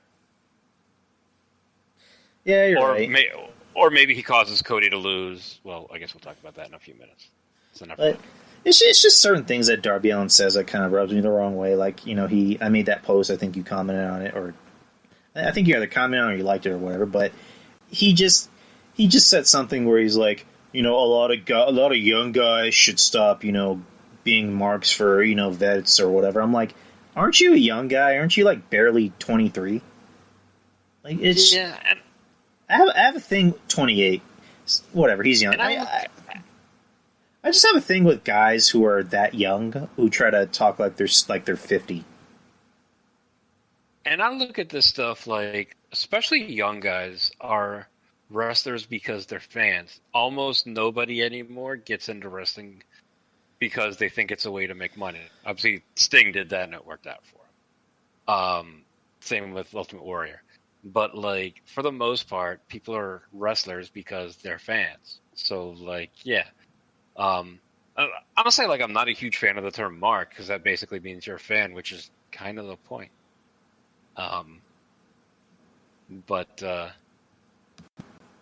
Yeah, everyone is a fan. Like the Darby Allin, I'm sure got into wrestling because he's a fan of somebody. If I were based on his style, I would say Jeff Hardy. Yeah, I was about to say that too. I mean, it's just like he has this whole too cool for school gimmick. I mean, it's not really a gimmick. He kind of has that attitude about him when I hear him in interviews, like, I'm too cool to be a fan. I'm too cool to be. I'm like, oh, dude, shut the fuck up. You came in because where would he be if he wasn't Cody's buddy? Exactly. I don't know. He's a smarmy douche, and his wife is a talentless cunt. But anyways, he is. But I of the names in this battle royal currently, I think he's the most likely to win and have a title match because he did have one a while back with Jericho that was a decent match. Yeah, he'll probably win, or depending on who TBA is. Yeah. But next match, you got MJF with Wardlow versus Jungle Boy, which more than likely could be, match of the night.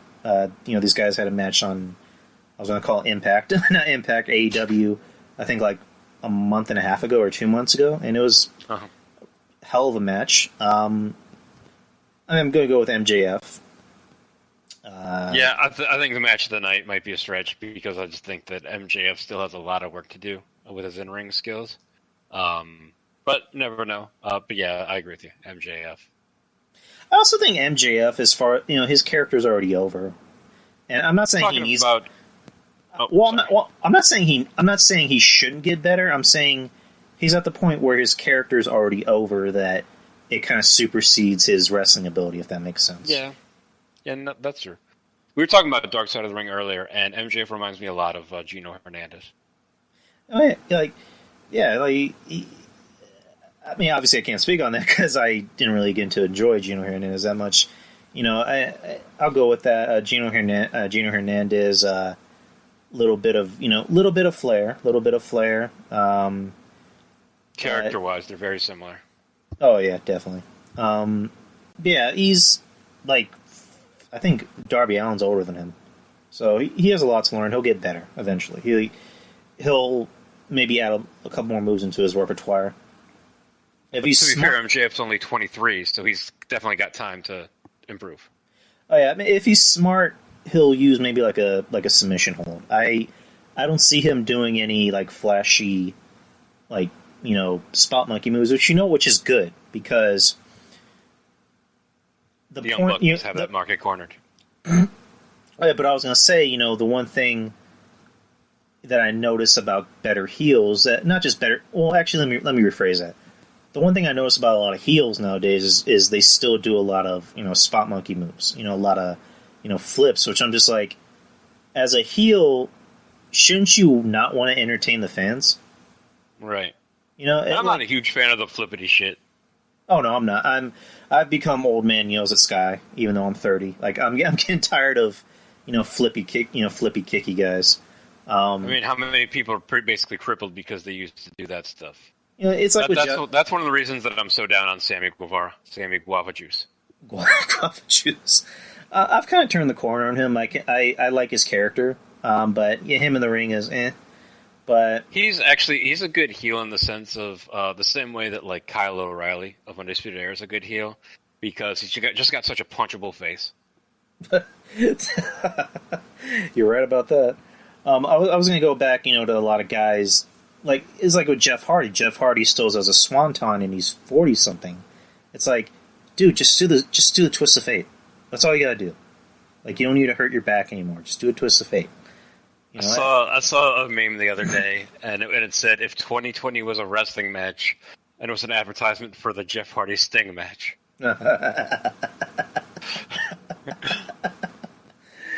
It's accurate. I just miss his Antok says he does do a submission hold, Salt of the Earth, Fujiwara armbar. So yeah, there you go. MJF, yeah. Yeah, MJF 23 and he gets it. Like he knows he hasn't had to put his body through hell. DDP came out of retirement to put MJF over too. Exactly. It just says something. Just shows that DDP sees something in him, just like everybody else does. Yeah. Next match, AEW World Championship. You got Jon Moxley versus Brody Lee. Remember when this was a pre-show match on a WWE pay-per-view? Yeah. Now it's like probably going to be either main event or co-main event. Yeah. Which kind of sucks because I liked Brody Lee prior to WWE, and AEW's just kind of shit the bed with him. Why do you think that is, though? I think they realized him coming straight from WWE, he could do the stuff where he made fun of Vince, and it just fell flat. Yeah, it's just weird because I propose this idea where they shouldn't have brought him in as in that, in the Dark Order gimmick, because that's a death gimmick pretty much for anyone who's in it. What they really should have done, they should have brought him in with Lance Archer and made him a tag team. Or not even just a tag team, just a team. A team of ass kickers. Yeah. You know what I mean? You know what I mean? Have him come in dressed as, Brody Lee or Luke Harper, however you want to put it, because, the way Jake had it, billed was that, a darkness is coming to AEW, and then it's just Lance Archer. I'm like, I like Lance Archer just fine. He's not that bad. He's not my cup of tea, but he's okay. But if you pair him with Luke Harper, I think it would complement him better. Because Harper's more of a kind of a grummy, scrummy looking guy. Lance Archer's kind of a pretty boy. Like he kind of has a pretty looking face in some aspects. I think they would have complemented each other pretty well. I feel like for a company that knocks WWE, like they really try to copy them as much as possible, or address them. Like even if you go back to Cody doing the sledgehammer on the throne, which is obviously a knock of Triple H. The whole Brody Lee thing where he was, doing all the Vince McMahon stories that we've heard of over the years. And for this, I find it ironic that people come out and with their WWE Hall of Fame rings showing. I mean, can't WWE kind of technically sue them for that? Possibly. I mean, they will sue for it about anything. I mean, I don't know so much as sue, but can't AEW, can't WWE be like, we can't have that on your show? Like, can't they just, blur that out? Yeah. I guess my point being, too, they're taking a lot of things. For a company that's trying to say that we're an alternative to WWE, they're basically kind of, trying to use their things, whereas, even in the early days of WCW, and I'm talking pre-Nitro, they were just, two companies existing and not going against each other for the most part. Yeah, because you got what the fuck's her name? Brandy. You're talking about Brandy, who is doing her best impression of Stephanie, which it's pretty bad. And for a while, Brandy had whatever that stable was, which was very reminiscent of Straight Edge Society, where they were shaving heads and shit like that. And again, going back to Brody Lee, who for whatever reason was doing his best Vince McMahon impression, and it's sad because again, like you said, a guy like Brody Lee, I liked him in WWE. I thought he was a guy that he wouldn't have been WWE champion, that's for sure, but he could have been something.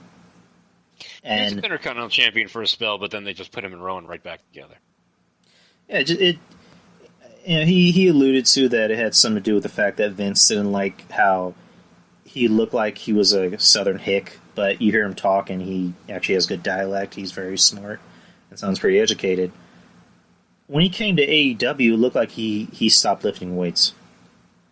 Like he just came in and said, "I'm here for a paycheck," which it's pretty fucking unfortunate because again, this is a guy I liked, and now it just seems like he's comfortable. I like his expressions, like his expressiveness with his eyes and stuff like that. The creepy eyes, I guess you call them. So, I always like that. Very, and I'm sure that's why they called him Brody Lee. Very Bruiser Brody-ish. So, but and then Moxley just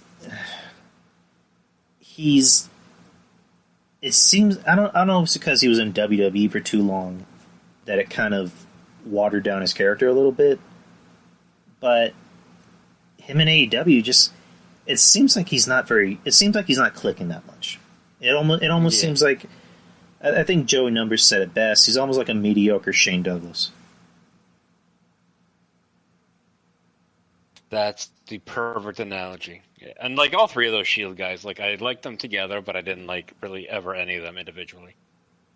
Yeah, I mean, Roman's kind of coming to his own. I mean, they stopped having him go out there and talk like Samoan John Cena and just have him talk like a guy, and now they're not even acknowledging him, which I think they technically did. I think he appeared recently on the show, did like a Skype interview, and said, "Hey, I'm coming back," or ABC and but that's another story.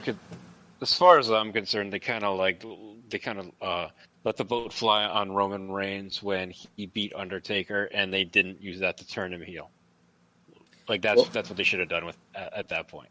Well, they refuse to turn anyone heel. But even when it's a good idea, they don't want to turn people heel. They'd rather let Big Show be heel 15 times. Right. That's kind of my take. That's what they should have done, but they didn't. Especially if you go on Raw the next night where they boot him for 15 minutes before he got a chance to say anything, that would have been the perfect chance. And all he did was say, "This is my art now." He should have just totally lit into Taker. Oh yeah, that night I honestly thought, are we seeing a Roman heel turn? Are we seeing something new? But no, it's just business as usual. And it just kind of end off. It should have been Roman that turned heel, not Seth, when they broke up the Shield the first time. And I think that was something we were expecting. Is Roman going to finally break through? He seems like the guy that the corporation would like. He's pretty. He's big guy, A, B, C, and D. But no, they gave it to Seth, which ended up being very, very, very, very, very lackluster. Probably, I don't know which is worse: Seth's heel run back in 2015, or Seth's heel run now. Yeah, in a way they kind of did that with Roman, because when they split up the Shield, they did Roman and Dean for 6 months, and then Roman went straight to the main event against your, Randy Ortons and people like that. So, yeah, going back to this match, John Moxley versus Lee. Moxley's gonna keep it. Yeah, he's gonna hang on to it. He just got it. I think he's actually undefeated in singles in AEW so far. I don't really see who else could beat him except for MJF, but I don't see them pulling the trigger on him anytime soon. Yeah, it'll be someone like that they take time to build, or somebody that they're going to bring in. I have a feeling with a lot of these titles, they're going to give a lot of these guys, longer title reigns. They don't just want to hot potato the titles, which is good because you want to make the title mean something. You don't just want it to be let me see if I can get the quote right. You want the title to make the man and not the man to make the title. Am I saying that right?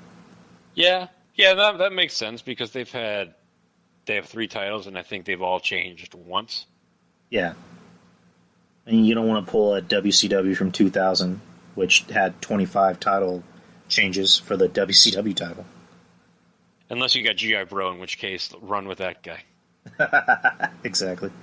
So yeah, main event, which I don't know if this will be the main event. I wouldn't be surprised if this is the main event, but you got Cody with Arn Anderson and Brandi Rhodes versus Lance Archer and Jake Roberts. tournament final for the inaugural AEW TNT Championship. Mike Tyson's going to be there to hand whoever the winner is the championship. I don't know if it's going to be that night or the next night. I think it's that night. I think it's that night, yeah. Well, it's going to be that night. Antox just confirmed it's that night. How much money do you think they gave Mike Tyson for this? I think too much based on how many pay-per-view sales they're going to make. Do you even think Mike Tyson even knows anyone on this show? I think he does, because we all know Mike Tyson is a wrestling fan. Yeah, I mean, I'm just being a dick, but like, yeah. I don't think he knows Orange Cassidy, but you know. Orange Cassidy, who's this guy in Dean Thornton? Oh, Edith Tilson. That was a bad impression. I'm sorry, but yeah, one thing people know about Mike Tyson, you know, he's again kind of like Kevin Castle. He's a walking dictionary of wrestling. Which was shocking to me when I first found that out. Yeah, because Cody Rhodes, 9 times out of 10, I'm pretty sure he's going to know who Dusty Rhodes is. So I mean, he's probably going to flock to Cody and be like, tell me some Dusty stories, tell me some Dream stories. Same thing with Jake Roberts, But I mean, they want to. I applaud them for bringing in Mike Tyson, because this is a way to bring in more revenue, more eyes to the product. That's the one good thing. That's the one thing I'll say about AEW. I know it seems like I trash them, but I commend them for things. WWE's problem is they try to bring in people that they think we're supposed to know, but it's kind of like I wouldn't say lackluster guys, but in the eyes of a lot of fans, it's like, are we supposed to know who this person is? You mean when they brought in the Arrow guy to wrestle Cody or Stardust? Well, he actually did a good job. He actually but how many people knew who he was? Yeah, only like a select group of people. I mean, if you actually... the people who were really like diehard fans of like Arrow and that world. Yeah, like me. Again, I thought he did. I thought he did pretty good, but it's kind of like with Rob Gronkowski. It's like, if you're actually a fan of the Patriots, or you're a football fan, that's going to mean something to you in some ways. But other than that, you don't really care about Rob Gronkowski. Yeah, I didn't watch the show because he was on there, and I'm a football fan. So, I mean, all right, since you're a football fan, like, who do you think currently the biggest name in football, if he appeared on WWE, it would mean something?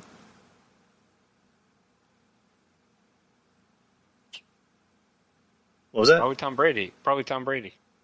Yeah, Tom Brady appearing on WWE television will be huge. So when I think football, that's the first name that comes into my mind. Or, in any sport, like in basketball, like if LeBron James appeared on WWE television and, had a promo with, Triple H or somebody. I don't know, somebody who's big on their television. It would be huge. It would bring in a lot of revenue. A guy like Gronkowski, who, again, great player, had a great career, but, again, you would have to really be a fan of the Pats or the Patriots to really enjoy that. They also didn't promo it a lot, so even if you knew who he was, a lot of people didn't know he was appearing. I mean, I think even if fans were in the attendance, they wouldn't care. So yeah, but yeah, go ahead. But I think Tom Brady is like a lot more polarizing, although you do run the risk of losing people because there's people that absolutely fucking hate him. Yeah, I mean, I think if you put him in like a Massachusetts, show, he would get a better reaction. Well, you put him somewhere else, then it's going to get like a Roman reaction. And then you're going to have Michael Cole being like, he's polarizing. But yeah, Mike Tyson coming in. Mike Tyson, one of the biggest names in sports, of all time. Even if you don't watch boxing, you at least know who Mike Tyson is. But yeah, in this match, I'm going to go with Archer. Yeah, I think Archer too. I think Cody's smart enough to know, like, hey, I still got a company to run, so I can take a week off TV here and there. Where I feel like the TNT title is going to be like a TV title. Yeah, one thing I'll commend Cody for is, again, like you said, he's smart. He could have easily just, pulled a Jeff Jarrett and made himself the top guy, but he didn't.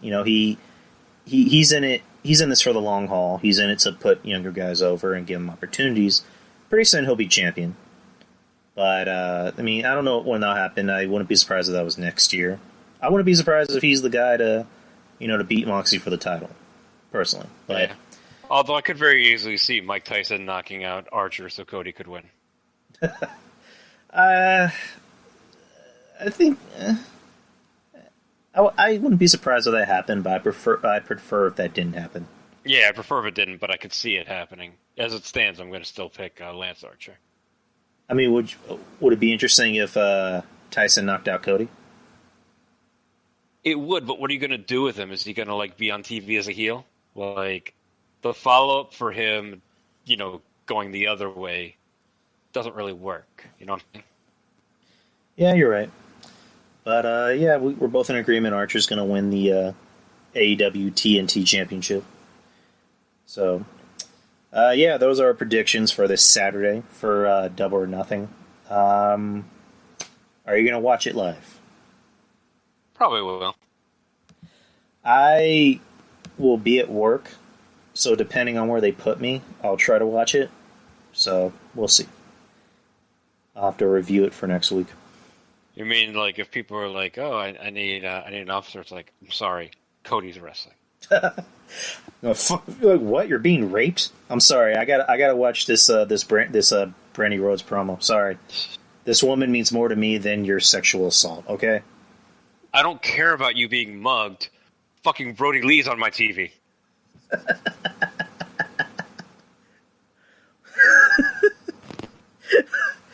It's like, listen, Orange Cassidy is about to come on in 5 seconds, so stop telling me about how your uncle diddles you. Oh, I could say something really dark right now, but I'm not going to. Say it. Just go ahead, say it. Oh, what an ironic, because my uncle came on me too.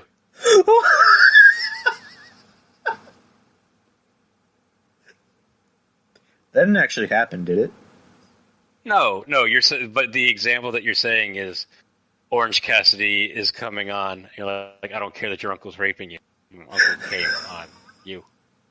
Oh my god, this... I told you it was dark, dude.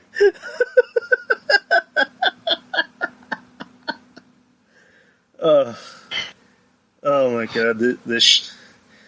I don't have nothing. I don't have anything for that.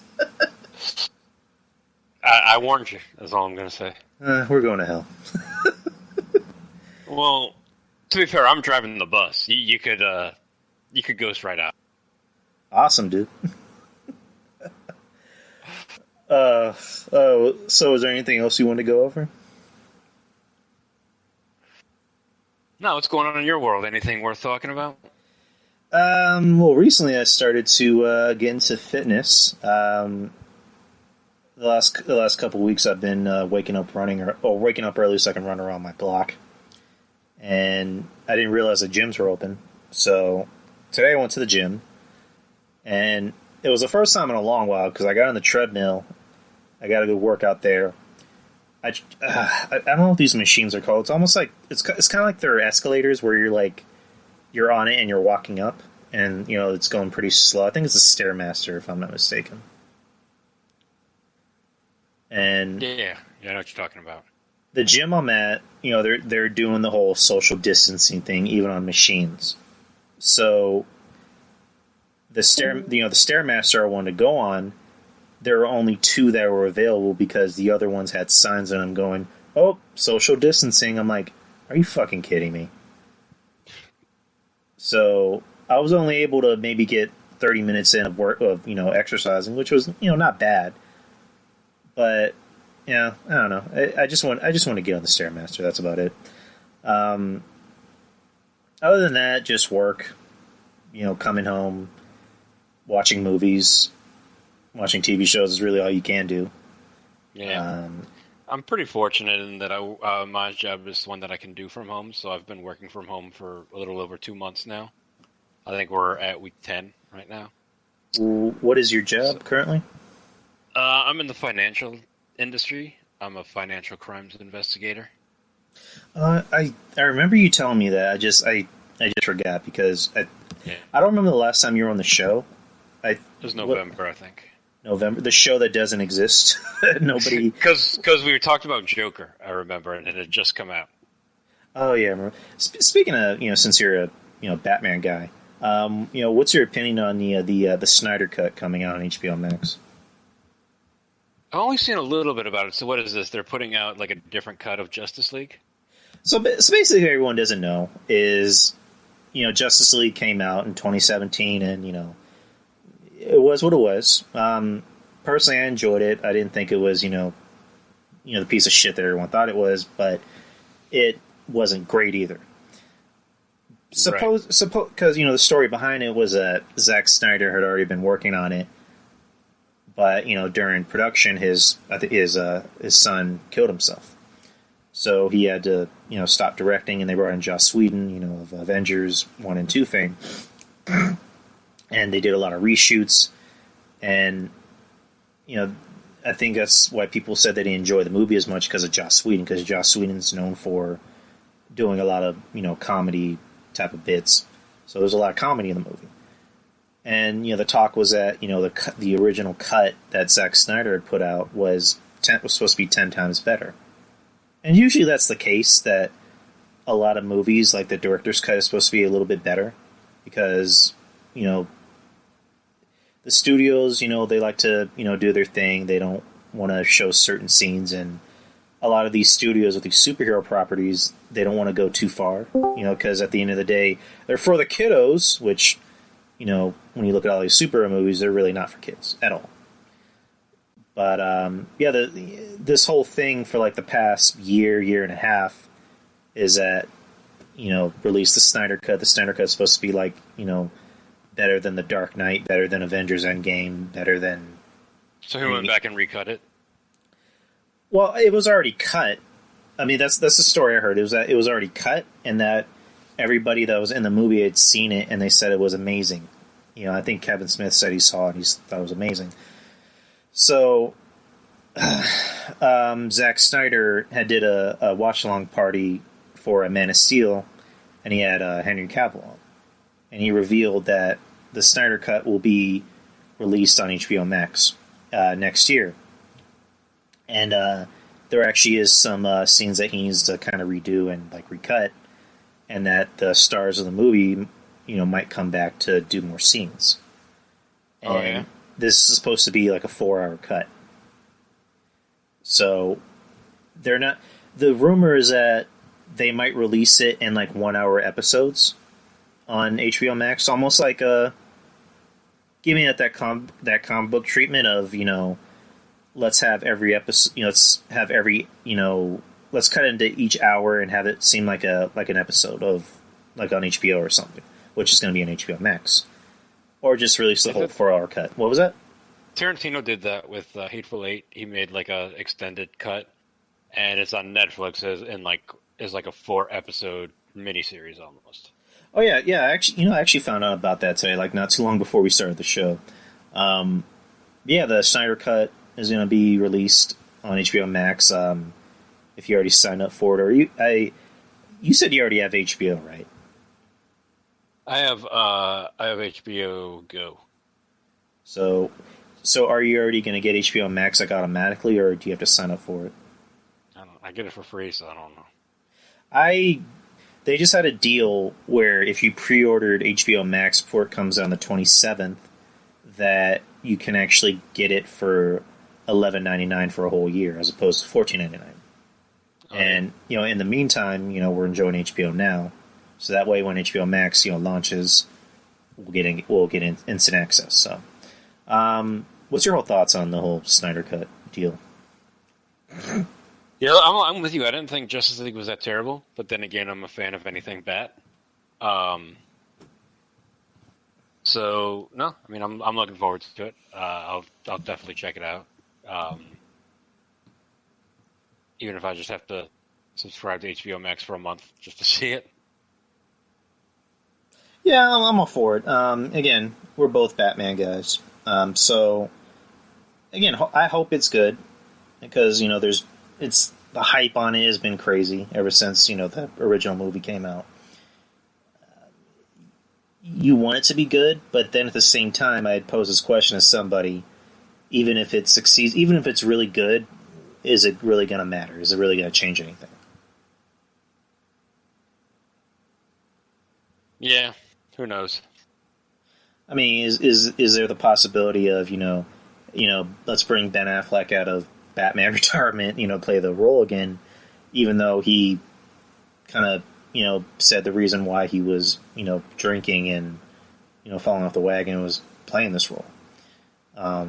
So I don't. I mean, who knows? We don't know, but I doubt it will really mean anything because with the current DC universe, it seems like they want to go in a different direction because they're doing something that Marvel isn't doing, which is good because you don't want to copy that formula. You want to kind of do something that's more unique because they're not doing shared universes, but at the same time they kind of are. You have this. You have the new Batman with Rob Pattinson, but at the same time you have spin-off movies like Joker. But at the same time you have Aquaman 2, you have Wonder Woman 2, you have the Flash movie that's going to come out in a few years. So yeah, I like what DC's doing. I just kind of wish what they were doing. I feel like Joker isn't necessarily, even though it ended with the death of the Waynes, but like it's not really connected to the Batman universe just because it feels like a whole different type of story there. Well, and I'm curious as to see what they do with the next Joker. Supposedly, according to the director, he pitched an idea to Warner Brothers to do something different opposed to the current DC movies they're doing. He proposed a studio called DC Dark, or I think DC Black, where you take a lot of these characters that don't really require any CGI, and you give them their own kind of gritty, dark movie. Because personally, I wouldn't mind seeing a rated R Batman movie. You can make Batman rated R. You can make it more gritty. You don't need to give him any CGI. Well, it wasn't a great movie. The unrated version of Batman versus Superman showed that they can do R-rated type of stuff. Oh yeah, definitely. And also, DC is a lot more darker than Marvel. They tend to go places that Marvel doesn't. And it seems at this point that Marvel, it seems like they want to go a little bit darker, but since it's under the Disney banner, they don't. And it's unfortunate because they have Deadpool. Now they got back the character rights to Daredevil and Punisher. Yeah. Since they own like all these studios, why not just release it under a different studio? Like go ahead. Sorry. I feel like Marvel has more good characters, but DC has the better characters. That makes sense. Yeah, DC has. I think DC is a little bit more intertwined into pop culture longer than Marvel has, because Marvel just started being more of a household name now because of Disney. Whereas DC, Batman. Again, even if you don't read comics, there's people that like Batman. Same thing with Superman. Same thing with Wonder Woman. You got Flash. You got Aquaman, who was popular for the wrong reasons because he was almost like the butt end of a joke. But then, they, in the Injustice, comic book and the video game, they made him a lot more serious, which is good. Hey, Superman. Superman, and I'll reverse the polarity of the Earth. Hey, Aquaman, why don't you go talk to some fish? and then it got to the point where it's like, so yeah, he can talk to fish, but he can also talk to sharks, and he can make a shark come on land and eat you. Like, that's how much of a badass he is. Like I remember I went to a comic book shop and I was asking about some Aquaman comic books, and one of the guys was telling me, "Oh yeah, he's probably just as strong on land as he is on water, probably more." Like, he beat the shit out of Superman. Like, he literally had his foot on Green Lantern's throat and was crushing it. Like, he's not to be fucked with. So he's responsible for the original Sharknado. It's like, why not? That wouldn't be a bad storyline. He was the reason why Sam Jackson got eaten at the end of Deep Blue Sea.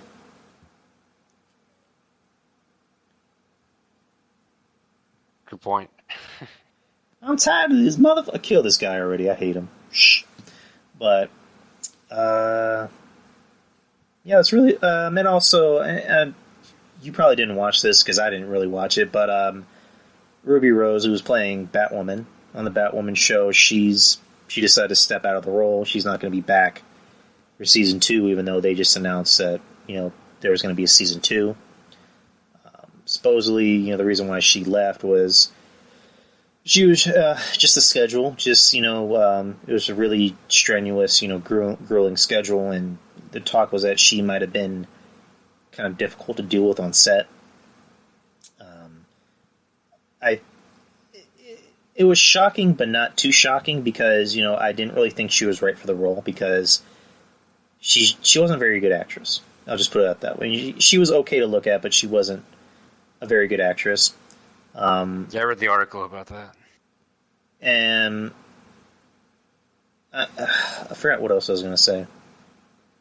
Yeah, and also, the big crossover thing with the CW, DC shows, she kind of had a very prominent role.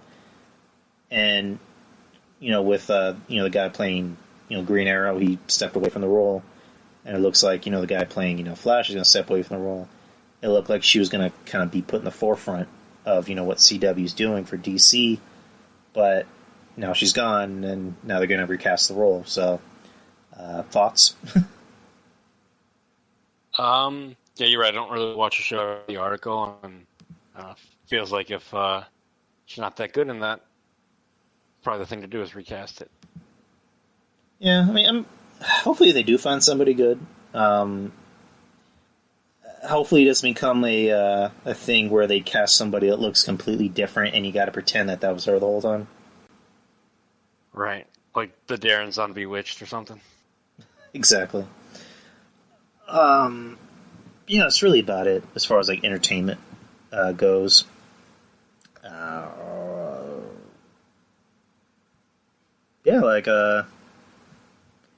Other than that, what's something you want to talk about? No, I'm good. All right, so you wanna call it a night? Sure. All right, plug your stuff, man. Yeah, go check out False Count Radio,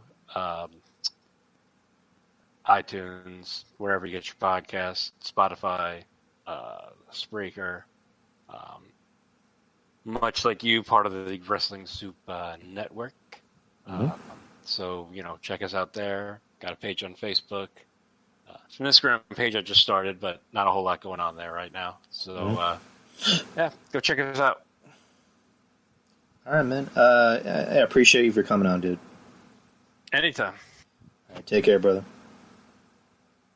All right, man. Take it easy. Take it easy, man. All right, so that's the end of the show. Appreciate Andrew Karluk for coming on. Just check out his show, False Count Radio. Pretty much anywhere that podcasts are, pretty much where you can find podcasts anywhere. Spreaker. Well, Spreaker is the only place I can find it. I'm not sure where else you can find it. But, go, check out his social media page, Facebook and whatnot. You got Wrestling Soup. I'm not sure if Wrestling Soup just ended. We kind of started during Wrestling Soup time. So if they're still on, check them out. Go to their Patreon for just $5. You get stuff like Global Body with John Draper. John Draper, Joey, and Mish. Good dudes. You got DTKC with Kevin Castle and Don Tony. Go to their Patreon. Corbin said they're on, so I'll go check them out in a bit. Also in DTKC's Patreon, you got K&T Chronicles with Kevin and our good friend Shrez. You got Wrestling Court with Julian and Rob. You got Texas Podcast Massacre, if you're a fan of horror movies. You got I'm trying to think of somebody else. You got the Trademark Show with Tyler. B-Show Brian, check out his podcast on Spreaker. He has a horror podcast. He also has the B-Show. And I believe that's it. And if Nuclear Heat Graphics with Shaheen. So if you need any artwork done, like a logo for your show or anything artwork related, check out Shaheen. Shaheen knows his shit. He also has a podcast called Wrestling Overdose. And then you got Yuck Nasty Get in the Corner. He made the theme for the show. Again, if you're an aspiring artist, you need some music done, get in touch with Yuck Nasty. And also False Count Radio. Check out False Count Radio with Andrew Karluk. And if I'm forgetting anyone, I'm sorry. Check out everyone's podcast. Show everyone love.